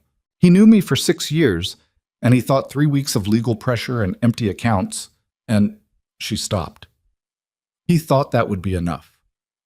"People who've watched you work tend to underestimate how much of it comes from you and how much from the position," Seth said. "They see the CEO and they think that's what you are. They take away the title and they think they've taken away the thing." She looked at him. "They hadn't," he said. She looked at the road ahead, quiet for a long stretch. Then, "I want to go somewhere. Not back to the safe house. Somewhere outside. Open." A pause. "Is that possible?" Seth thought about it. Not long. "Yeah," he said. "I know a place." Trapped. He drove them north and east, out of the city proper, up through the foothills where the trees got serious and the road narrowed and the buildings fell away and the sky came back. Sophie, who had been at school and was now in the back seat with her backpack and her colored pencils, watched the trees with the calm pleasure of a child who was fine going anywhere, as long as the destination was eventually explained. "Where are we going?" she asked. "Family cabin," Seth said, "near Cascade Lake. My uncle left it to me. I haven't been up in a while." "How long is a while?" 2 years. Sophie absorbed this with the knowing silence of someone who understood that 2 years of not going somewhere was information about more than scheduling. The cabin was 40 minutes up a Forest Service road off the main highway. 2-track gravel that the truck handled without complaint, the trees closing in on either side and then opening onto a cleared half-acre with a small structure that had weathered to silver gray and had a covered porch facing the water. The lake was visible through the trees, flat and dark green, the mountains on the far side still carrying patches of late snow on their upper ridgelines. Seth unlocked the cabin and pushed the door open, and the smell of it came out. Wood smoke, old cedar, the particular closed-up smell of a space that had been waiting. Inside was spare. 2 rooms, a wood stove, a kitchen with a hand pump and a gas burner, 2 sets of bunk beds, a table with 4 mismatched chairs, a shelf of paperback novels left by various people over various years, a set of fishing poles leaning in the corner. "This is amazing," Sophie said, looking around with the frank assessment of a 9-year-old who meant it without sentimentality. "It's old," Seth said. "That's what I said." She was already touching things, the fishing poles, the paperbacks, the iron handle of the wood stove. "Can we fish?" "Maybe tomorrow." "I've never fished." "I know." "Zoe, have you ever fished?" Zoe was standing in the doorway, taking in the room. She looked slightly like a person who had arrived somewhere unexpected and was adjusting to the coordinates. "No," she said. "We can all learn together," Sophie announced, in the tone of someone making an executive decision. Bum. Seth got the wood stove going in 20 minutes. Birch from the stack on the porch, paper from a box on the shelf, the particular sequence of kindling and air management that came back to him the way things at the cabin always came back, layered over the ordinary forgetting of years. The room warmed by degrees. Zoe found the gas burner and heated water for tea from a tin she'd found in the cabinet, and Sophie organized the bunk beds with her characteristic proprietary efficiency and claimed the top bunk on the Lakeview side without consultation. They ate dinner around the table, canned soup that Seth had brought from the truck, crackers, the apples Sophie had packed in her bag without being asked, and the conversation moved at its own pace without anyone managing it. Sophie talked about a book she was reading. Zoe asked questions. Seth made the soup and ate it and listened. After Sophie was asleep, quickly, the way children sleep in places that smell like outside, Seth and Zoe sat on the porch in the cold with mugs of tea and the lake visible through the trees, very still in the dark, catching the light from a half moon that had come up over the eastern ridge. "I didn't know this existed," Zoe said. "Not a lot of people do." "Have you brought Sophie here before?" "A few times when she was younger. Right after, He paused. "Right after her mother died, we came up for a week. She was too young to know what we were really doing here." "What were you really doing?" Seth looked at the lake. "Getting through a week." Zoe held her mug in both hands, nodded slowly. "My parents had a place," she said. "Nothing like this. A cousin's house in Lake Erie, Ohio. We'd go in the summers when I was a kid, before the dry cleaning business got big enough to make summers busy." She paused. "My dad would fish off the dock, badly. He'd catch nothing for 3 hours and then come in and tell my mother about the ones that got away, and she'd roll her eyes, but she'd listen, every time." A small pause. "I think about that sometimes, how little it took to make those summers work." Seth glanced at her profile in the dark.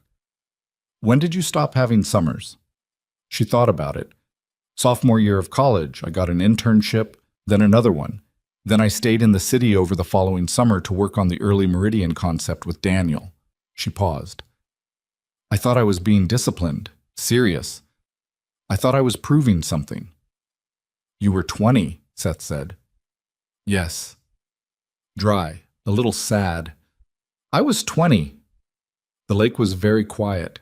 Somewhere far off, water moved against the shore in a slow, rhythmic sound that was almost but not quite silence. "What do you want to do tomorrow?" Zoe asked. "If we have a day without Pierce calling, without the board, without any of it." Seth thought. "Same thing we did today, nothing in particular." She looked at him. "You don't have nothing in particular." "I have it here." She was quiet for a moment. "You could come back here more, you and Sophie."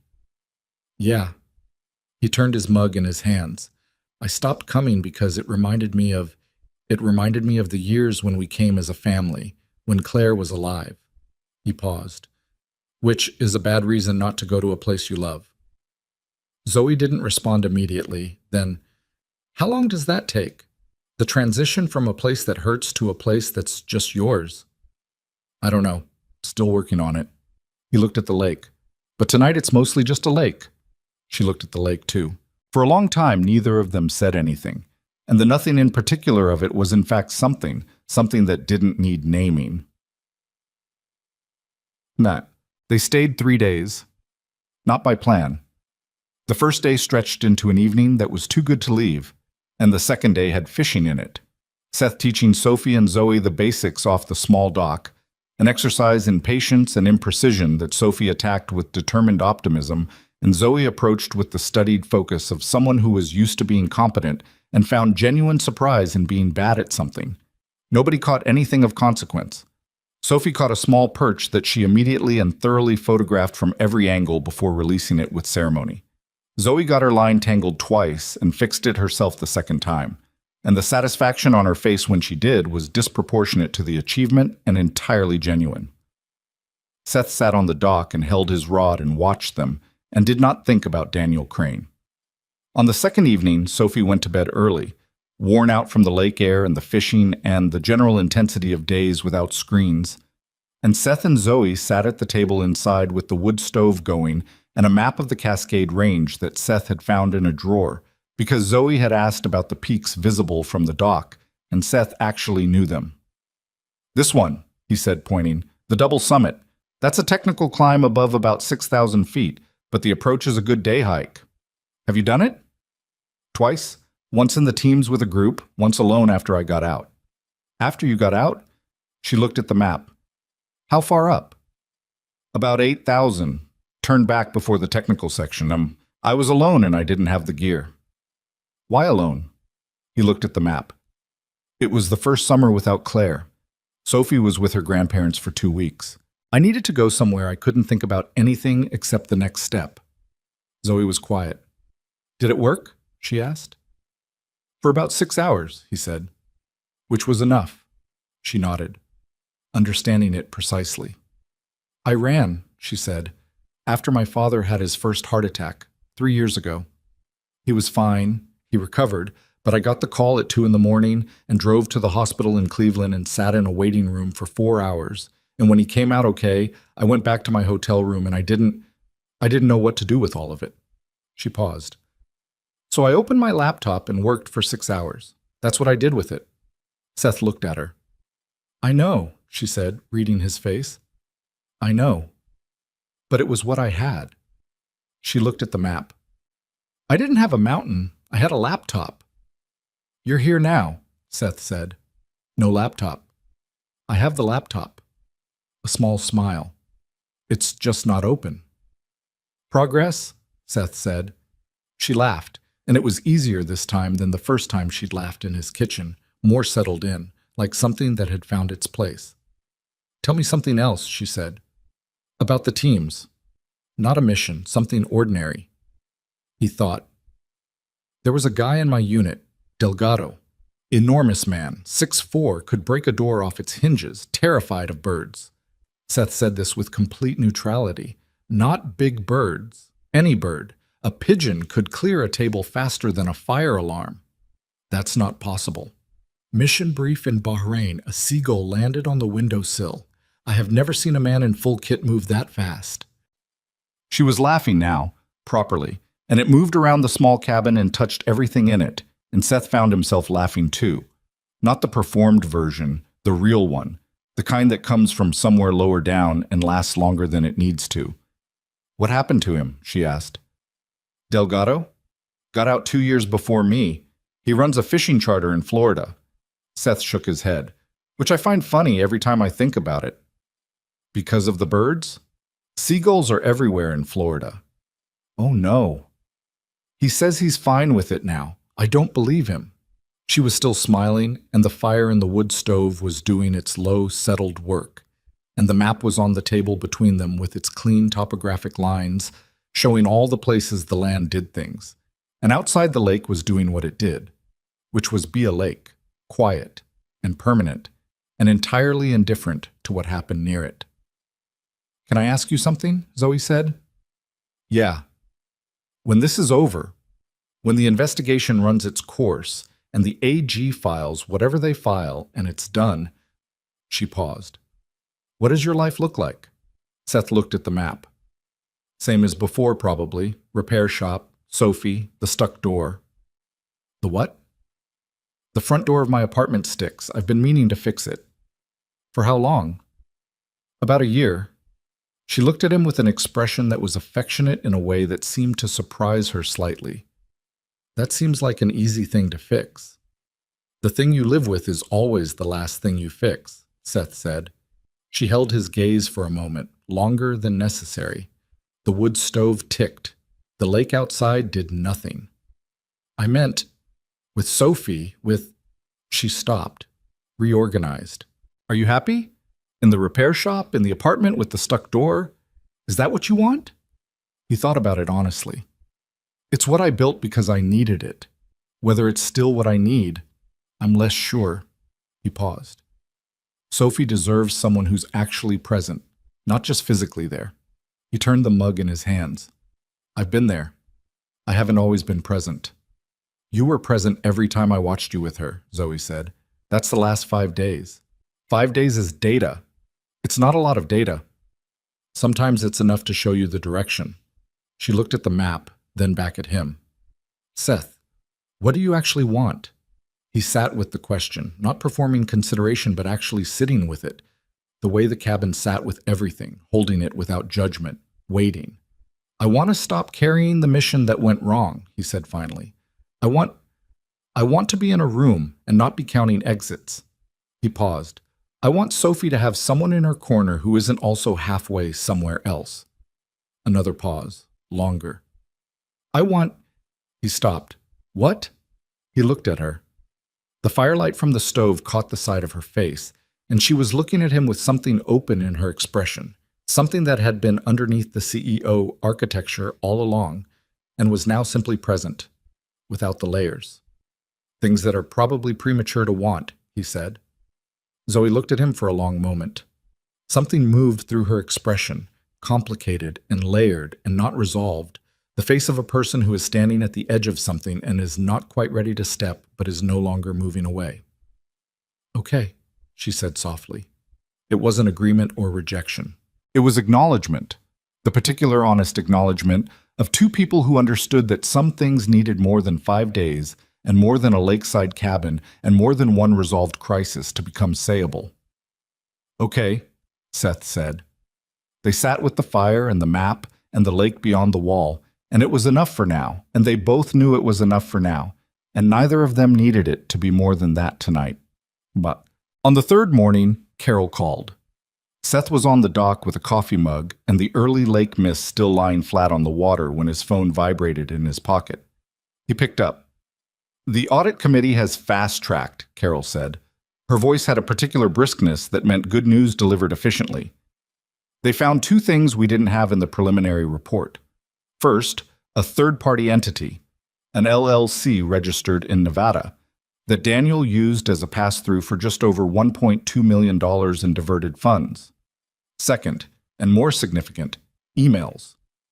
Internal communications between Daniel and Pierce that strongly suggest Pierce was aware of at least some of the diversions and helped structure the LLC to minimize traceability. Seth was quiet for a moment. Pierce is exposed. Significantly, he's already retained separate personal counsel, which tells you everything about his current read on his own situation. A brief pause. The Attorney General's office reached out to Carol's office last evening. They'd received a preliminary referral from the audit committee, and they want to move quickly. They're talking about a formal investigation announcement within 2 weeks. What does Zoe need to do? Meet with the AG's investigator, provide access to the documentation. Carol will handle the logistics. Another pause. Seth, it's moving toward resolution. Not a clean one because these things are never clean. But Daniel resigned into an investigation that now has subpoena power. That changes the exposure calculus considerably. Seth looked at the lake. The mist was breaking up now, the water coming clear beneath it, the far mountains becoming defined in the morning light. I'll tell her, he said. He stayed on the dock for another few minutes after he hung up, holding the mug and watching the lake emerge from the mist. A heron was working the shallows at the north end. Slow, deliberate, its whole body an exercise in stillness interrupted by precise, committed action. It struck twice in the time Seth watched it. Got something on the second strike. He walked back up to the cabin. Zoe was on the porch with her own coffee, her legs pulled up under her in the chair, watching the same water Seth had been watching. She saw his face when he came up the steps, and she set her mug down and straightened slightly, reading him. Good news? She said. Getting there, Seth said. He sat in the other chair and told her what Carol had said. The LLC, the emails, Pierce's separate counsel, the AG's office. He said it clean and straight, without embellishment. The way you delivered a situation report to someone who needed information, not theater. When he finished, Zoe was quiet for a moment. Pierce, she said. Yeah. He was in our board meetings. He helped negotiate the government contract. She stared at the water. He sat across from me and... She stopped. I keep thinking I should be used to this. The people who were in the room, but it's supposed to keep doing that, Seth said. That's not weakness. That's... He paused. You don't get used to betrayal without becoming something you don't want to be. She looked at him.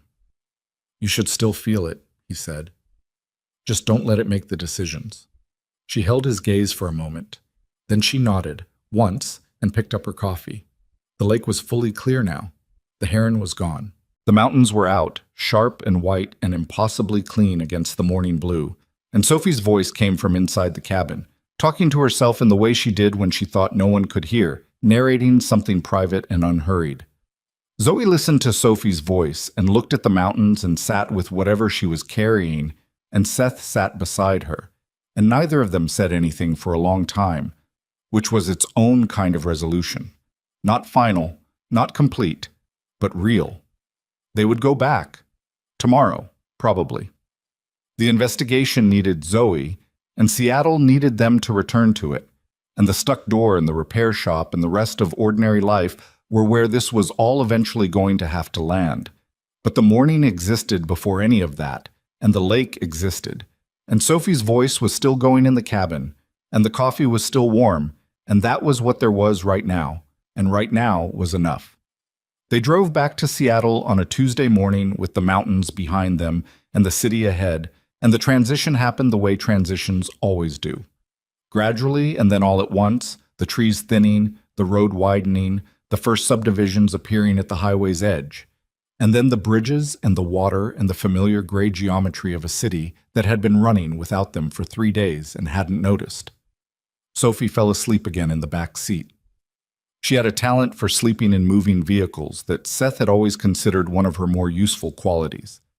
Zoe watched the city come toward them from the passenger seat without speaking. Seth drove. The radio was off.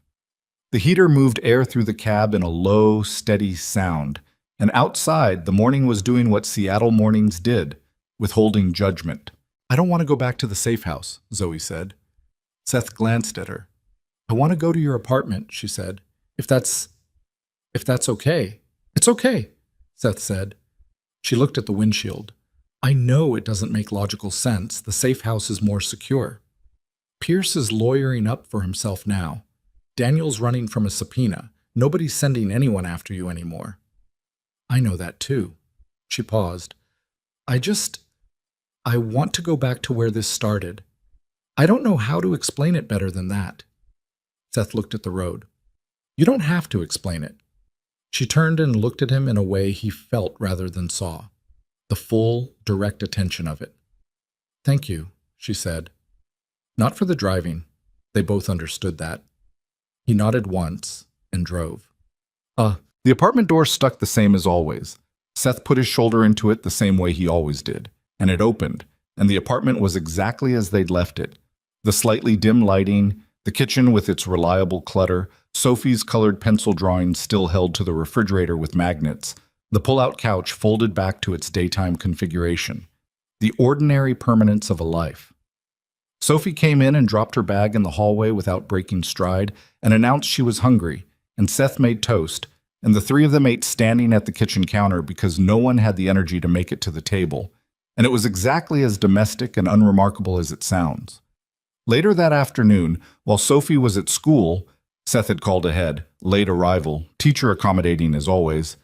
Zoe sat at the kitchen table with her laptop and the forensic accountant's full report, which Carol had forwarded that morning, and Seth sat across from her with coffee and the particular patience of a man who was used to waiting for the moment when the action actually started. The report was comprehensive, 83 pages. The forensic accountant, a man named Howard Lyle, who Carol had described as meticulous to the point of personal inconvenience, had traced 22 months of irregular transactions through 6 accounts, the Nevada LLC, and 2 subsidiary accounts that Daniel had opened using signatory authority he'd been granted for a completely different operational purpose and had never disclosed to the board. Total diverted, just under $2 million. The emails between Daniel and Pierce, subpoenaed by the AG's office, filled in the intent. A deliberate strategy, documented in careful corporate euphemism, to position Daniel as the operational center of Meridian and marginalize Zoe's authority by whatever means available. The fraud was initially incidental, a way to build a separate financial cushion, and became central when Daniel realized how much exposure it created and decided that making Zoe the liability was cleaner than stopping. Zoe read through the report without speaking. Seth watched her face cycle through things he didn't try to name. The particular expressions of a person reading the documented proof of something they'd suspected and hoped and feared was true, the complicated relief of confirmation, the specific exhaustion of being right about something you'd have preferred to be wrong about. When she closed the laptop, she sat with her hands flat on the table and stared at the kitchen wall. $2 million, she said. Yeah. He risked everything. The company, his reputation, 6 years of what we built, for $2 million. She shook her head. Not in disbelief, in the tone of someone arriving at a conclusion they'd been approaching from a distance. I keep thinking he must have had a bigger reason, something more, I don't know, sophisticated. But it's just $2 million and a need to be the most important person in the room. Most things collapse to something smaller than you thought, Seth said, when you finally get to the center of them. She looked at him. Is that true for the good things too? He thought about it. No, he said. The good things tend to be bigger than you expected, when you finally let yourself close enough to see them clearly. She held his gaze for a moment. Something passed between them that neither of them commented on, both of them choosing, by unspoken agreement, to let it exist without being named yet. I have to meet with the AG's investigator tomorrow, she said. I know, Carol's going with you. You don't need to come. I know. Will you anyway? Yeah, Seth said. I'll be in the lobby. She looked at him. Something in her expression was very quiet and very direct, and more honest than almost anything she'd said out loud across the last 10 days. Okay, she said. The meeting with the AG's investigator lasted 3 hours and 40 minutes.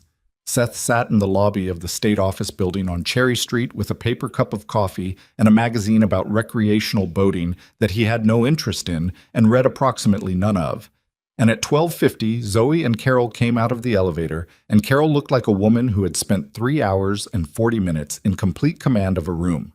And Zoe looked like someone who had just put down something she'd been carrying so long she'd forgotten it had a shape. How'd it go? Seth said, standing.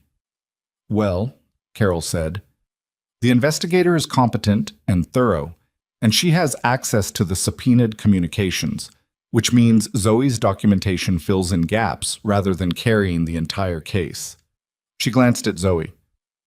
Tell him the other thing. Zoe looked at Seth. The investigator mentioned that Daniel's attorney reached out to the AG's office this morning. Preliminary conversation about cooperation. Which means, he's going to cut a deal, Seth said. He's going to try. Carol's tone suggested she had opinions about what that deal should and shouldn't contain. The nature of any agreement will be between his counsel and the AG's office, but what it means for Zoe's purposes is that the case against him is strong enough that he's no longer contesting the facts. He's contesting the consequences. Seth looked at Zoe. It's over, she said. Not triumphantly, with the flat honesty of someone for whom the word over contained a lot of different things. Not fully. There'll be months of process, but the part where I was the suspect, the part where I was running. She paused. That's done. Seth nodded.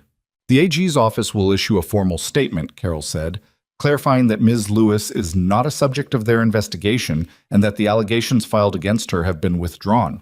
That goes out tomorrow. She looked at Zoe. Your name is clear, officially. Zoe stood in the lobby of the state office building with marble floors and recycled air and fluorescent lighting, and she did not look like a woman who had just won something. She looked like a woman who was figuring out what to do with her hands, now that they didn't need to be holding on to anything anymore. Seth recognized the feeling from the outside. He'd had it himself, the strange unmooring of a threat that disappears and leaves you standing in a space that suddenly has no edges to push against. He didn't say anything about it. He handed her his coffee because hers had run out somewhere on the 3rd floor, and she took it without thinking and drank it and then looked at the cup. This is terrible, she said. Lobby coffee, he said. Why does lobby coffee always taste like this? It's a federal requirement, Seth said. Keeps meetings short. She looked at him for a moment, and something in her face broke slightly. Not into sadness, but into a kind of release. The face of someone finally breathing fully after a long period of shallow. Carol excused herself with the efficiency of someone who understood when a room had changed purpose, and Seth and Zoe walked out of the building and onto Cherry Street, where the afternoon had decided to be genuinely good. Real Seattle blue overhead, the kind that came maybe 40 days a year and made everyone slightly suspicious of it. And they walked without a particular destination because neither of them had one. 3 weeks later, Daniel Crane entered into a cooperation agreement with the State Attorney General's office. in exchange for a full accounting of the diverted funds and testimony against Graham Pierce, who was facing his own charges related to the LLC structuring. Daniel accepted a plea arrangement that included disgorgement of the $2 million, a 5-year ban from serving as an officer or director of any publicly traded company, and 18 months of supervised release. Pierce negotiated separately and received harsher terms. 28 months, because the emails had been unambiguous and his involvement had been active rather than facilitated. The Meridian Technologies Board issued a public statement restoring Zoe Lewis's reputation and acknowledging that the fraud allegations against her had been unfounded and procedurally improper. Richard Baum called Zoe personally to deliver the statement before it went public, which she had not expected and which she told Seth about that evening in a tone that was neither forgiving nor entirely unforgiving, somewhere in the complicated middle country between what people deserve and what you're able to give them. The government contract renewal proceeded. Meridian brought in an interim CEO with a clean record and a mandate to stabilize, and the board began a search for permanent leadership that would take most of the following year. The company survived, which was what Zoe had said she wanted for it, and which turned out to actually be what she wanted for it, not because it vindicated her, but because 1,200 people who had no stake in what Daniel and Pierce had done still came to work every morning and did their jobs. And they deserved for the institution to remain standing. Carol sent Zoe a bottle of wine with a card that said, "Next case and nothing else," which was the most Carol thing that had ever happened. And Zoe put the wine in Seth's refrigerator and told Sophie they were saving it for when something worth celebrating happened. Sophie said, "What counts as worth celebrating?" "I'll know it when it comes," Zoe said. Sophie accepted this with more patience than Seth would have expected. What followed was not a clean resolution. It was messier than that, the way actual things are messy, with loose ends and half-resolved emotions and the ordinary difficulty of two people who have lived through something together trying to figure out what they are to each other on the other side of it. Zoe kept a hotel room for the first week back in Seattle. A different hotel, nice but not extravagant, the kind where she could think without the thinking becoming performance. She had dinner with Seth and Sophie 3 times that week, and on the 4th night she brought takeout without being asked, and Sophie opened the door and said, "Good, I was worried it was going to be Dad's cooking," and that was the last night she stayed at the hotel. She found an apartment in Eastlake in the 2nd week, a proper one, lease and everything, her own space with her name on the door, and a kitchen she could cook in and windows that looked out over the water. She needed it. Not from Seth or Sophie, but from the previous version of herself, the one who had lived in the Meridian corner office and the penthouse above it, and the car service between them, the version whose entire architecture had been about proving something to someone she could no longer identify. She needed her own door and her own keys and the particular sovereignty of a space that was nobody's expectations but hers. Seth helped her move in on a Saturday. Ray Castillo came too, unrequested but correct. Showed up with his truck and a case of beer and a willingness to carry furniture without commentary that Seth found characteristically useful. Sophie directed traffic with the authority of someone who had moved apartments before and held opinions about where furniture should go. "The couch should face the window," Sophie said. "I think I want it facing the—" Zoe started. "The window," Sophie said. "Trust me." Zoe looked at Seth. "Just agree," Seth said. "It'll be faster." The couch faced the window. It was, in fact, the right call. The advisory practice Zoe had described to the Meridian board, the thing she'd said with some uncertainty, the thing she hadn't fully worked out, began to work itself out over those weeks. She started with 2 calls, founders she'd met at conferences over the years who'd heard about what had happened with Meridian and reached out. She'd expected to give them platitudes. Instead, she found herself going deep into the structural questions. How you build governance that doesn't depend on trust alone. How you protect a company from its own leadership. How you establish financial controls that catch problems before they become catastrophes. She knew all of it from the inside now, in the way you only know something after it's been used against you. The 3rd call turned into a paid engagement, the 4th into a referral. By the end of the 2nd month, she had 6 active clients and a waiting list of 2, and no office, and no employees, and a laptop and a kitchen table and the Eastlake apartment windows with their view of the water. She told Seth about it one evening when Sophie was doing homework in the other room and they were washing dishes in the kitchen. Something they'd fallen into doing together without discussing it. The division of labor that develops between people who share a space enough times that roles stop being assigned and start being intuitive. "It doesn't feel like a company yet," she said. "It feels like talking to people." "Is that worse?" Seth said. "No." She dried a plate. "That's what's strange. It feels better. It feels like something is actually exchanged rather than managed." Seth handed her another plate. "What's the difference?" "Management is when you're controlling the outcome. Exchange is when both sides actually change." She paused. "I spent 12 years managing everything. I'm not sure I exchanged much."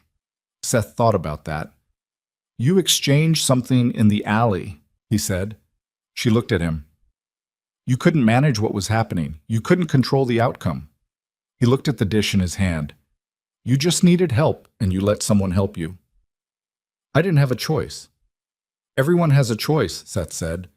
"You could have fought them yourself. You could have run when I showed up. You could have not told me anything." He looked at her. "You let it happen." She was quiet for a moment, the dish still in her hands. "I was terrified," she said. "I know. I'm not usually—" She stopped, looked at the dish. "I built an entire company on the principle that I could handle anything that came at me. That I didn't need—" She stopped again. A short exhale. "That was exhausting," she said very quietly. 12 years of not needing anything." Seth set the last dish in the rack, turned off the tap, turned to look at her in the kitchen of his apartment with the slightly dim light overhead and Sophie's voice in the other room working through a math problem out loud.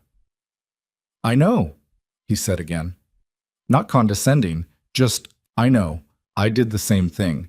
We're the same kind of stubborn, you and I." She looked at him for a long moment. "Seth, yeah. I'm not going to say something dramatic," she said. "Okay. I'm just going to say that this—" She paused and gestured slightly with the dish towel, indicating the kitchen, the apartment, Sophie's voice, the stuck door, everything. "This is the best I've felt in a very long time, and I wanted to say it out loud to someone." Seth looked at her, the quiet, unhurried attention that was one of the things she'd come to recognize about him. That he looked at things the way he looked at them, fully, without performing it. "Me too," he said. Not elaborate, not dressed up, just true. The door got fixed in the 3rd month. Seth replaced the hinge pin and planed the frame edge on a Saturday morning while Sophie watched and provided commentary, and Zoe sat on the stairs with coffee and observed. The fix took 40 minutes, and afterward the door opened cleanly, without ceremony, on the first push. "That's it?" Sophie said. "That's it," Seth said. "You could have done that a year ago." "I could have," Seth agreed. "Why didn't you?" Seth looked at the door, thought about the honest answer. "Because fixing the things you live with requires you to decide you're going to keep living there." Sophie processed this with more seriousness than he expected. Then, "Are you going to keep living here?" He looked at Sophie, who was watching him with those 2 old eyes that had always seen more than was offered. He looked at Zoe on the stairs, who had gone still, coffee cup held in both hands, not pushing anything but paying attention. "Yeah," Seth said. "I am." Sophie looked satisfied. She went inside. The door opened and closed cleanly behind her for the first time in 14 months. Zoe looked at Seth from the stairs. The morning light was coming through the landing window at an angle that caught the steam from her coffee cup, and she looked tired and awake and entirely present, which was the thing he'd come to understand was the version of her he trusted most. "She's going to remember this," Zoe said. "Sophie. This whole thing. When she's older." "Probably," Seth said. "What do you think she'll remember most?" He sat down on the stairs beside her, thought about it genuinely. "The cabin," he said. "The fishing. The perch she caught." He paused. "And you helping her with the horse drawing that still looked like a weird dog." Zoe laughed. "I told her it looked like a horse." "It looked like a weird dog." "It was an abstract horse." "That's a kind description." She smiled and leaned back against the stair wall and looked at the now properly functioning door. Something in her whole body was different from the woman he'd found in the alley on Pike Street on a rainy Thursday. Not fixed, not resolved in the simple sense, but settled. The way a building settles after it's been through something and found its foundation again. "What do you think you'll remember most?" she asked. Seth thought. The alley, obviously. The 11 seconds that had changed everything. Pierce's smooth phone call and the particular satisfaction of hanging up on it. The cabin and the lake and the heron in the shallows at dawn. Zoe on the back step with Sophie's sketchbook between them, the two of them examining an abstract horse with complete mutual seriousness. "This," he said. "The door." "This morning," he said. "Right now. The door working and Sophie inside and coffee getting cold." He paused. "The ordinary version of it." She looked at him, the direct, open look. "People spend a lot of time building toward the extraordinary," she said. "And the extraordinary, when it comes, lasts about 11 seconds. She was quiet. "This is longer than 11 seconds. "Yeah," Seth said. "It is."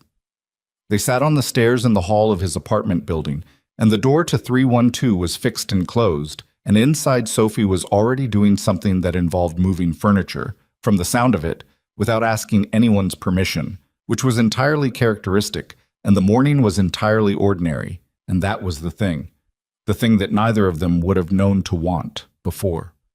Here is what the story comes down to, if you press on it enough to find the center. Seth Newman spent 5 years building a life small enough that he couldn't fail it. He'd failed people at scale, or believed he had, which amounts to the same weight. And so he reduced the scale. 1 daughter, 1 job, 1 apartment with 1 stuck door. He told himself it was enough, and some days it was. And other days, the space between enough and what he actually wanted was the size of a mountain he'd turned back from before the technical section. Zoe Lewis spent 12 years building a life large enough that it couldn't disappoint her. She'd grown up watching her parents work themselves down to the bone for something that kept almost being enough, and she'd decided she'd work herself to the very top, where the ceiling was high enough that failure couldn't reach her. What she built was real. What it cost her was also real. The fraud and the betrayal and the alley and the rain were the mechanism, but the thing they broke open was already waiting to be broken. The long, habitual loneliness of a person who had confused success with safety. 2 people who were both hiding, one in smallness, one in magnitude. Both certain their version of hiding was actually living. What changed them wasn't the drama of it. The alley, the lawyers, the AG's investigation, Daniel Crane's eventual accounting. Those things were the occasion. The change was smaller and harder to point to. It was Sophie's unsentimental welcome of a strange woman into her home. It was Zoe on the back step with a sketchbook she hadn't asked for. It was Seth telling the truth about Afghanistan to someone who received it without fixing it. It was 2 people saying me too about the same specific kind of exhaustion and understanding immediately what the other one meant. You can build a version of your life from fear. From the fear of failure, from the fear of loss, from the fear of needing too much or wanting too much, or hoping for something that might not come. And that version of a life will hold. It's structurally sound. It just doesn't have any windows. The window is always the thing you're most afraid to open. Seth Newman opened his when he walked into an alley on a Thursday night in the rain, not because he was brave, but because he couldn't not. Some part of him had been waiting for the moment when the life he'd reduced to its essentials would reveal that it still had more in it than he'd allowed. Zoe Lewis opened hers when she told the truth to a stranger in a small kitchen at midnight, about the money and the betrayal and the partner she'd trusted and the person she'd stopped being somewhere inside the building of everything. She'd expected nothing from it, or had expected to need nothing from it, which is not the same thing. What she received was the first honest conversation she'd had in years. Neither of them would tell you the story that way. Seth would say he just did what made sense given the situation. Zoe would say she was lucky that the situation landed where it did. Sophie would say the horse drawing was actually very good, and both of them were wrong about it. But this is what happened, underneath the things that happened. 2 people who had been solving the wrong problems for years accidentally found each other in the middle of someone else's crisis. And the solving they did together was the right kind. And when it was over, they were both different in ways that couldn't be walked back to the earlier version. That's not a happy ending. Happy ending is too small a phrase for it, too tidy, too resolved. What it is instead is an opening, the sense of a life that has more room in it than it did before, more air, more of the ordinary extraordinary of a Tuesday morning with bad lobby coffee and a door that finally works and a 9-year-old who has opinions about everything and is usually right. The greatest battles in a person's life are rarely the ones that make noise. They're the ones fought in kitchens and stairwells and small apartments, against the version of yourself that has decided to stop wanting, against the habit of making yourself smaller so the world can't reach the things that matter, against the specific loneliness of a person who has decided that needing people is a vulnerability rather than a prerequisite for being alive. Seth Newman won that battle the night he didn't walk past the alley. He'd been walking past things for 5 years. That night, for whatever reason, instinct, exhaustion, something in the sound of it, he didn't. Zoe Lewis won it the night she sat on a pull-out couch in a stranger's apartment and told the truth to someone who wasn't going to use it against her. She hadn't known that was possible. She'd spent 12 years in rooms where the truth was always negotiable. And Sophie Newman, who was 9 years old and had opinions about horses and fish and furniture arrangement and had never once in her life believed that her father's quiet, careful smallness was all he had in him. Sophie won nothing because she'd never been losing. She'd just been waiting, with the particular patience of someone who understands that the people you love sometimes need more time than you do to figure out what they've already got. They were not a perfect family. They were not a family in any official or documented sense. They were 3 people in a stuck, now fixed, apartment in Capitol Hill, Seattle, with a cabin by a lake they intended to visit more, and a couch that faced the window because Sophie was right about the window, and coffee that went cold on the counter because that was just how the mornings went, and a perch and a photograph on the refrigerator beside the colored pencil drawings, and enough, finally, for all of them, enough. Sometimes the greatest victories are not won on battlefields or in boardrooms. Sometimes they're won on a stairwell on a Saturday morning when the door finally opens the way it was always supposed to, and you realize you've been ready to walk through it for longer than you knew.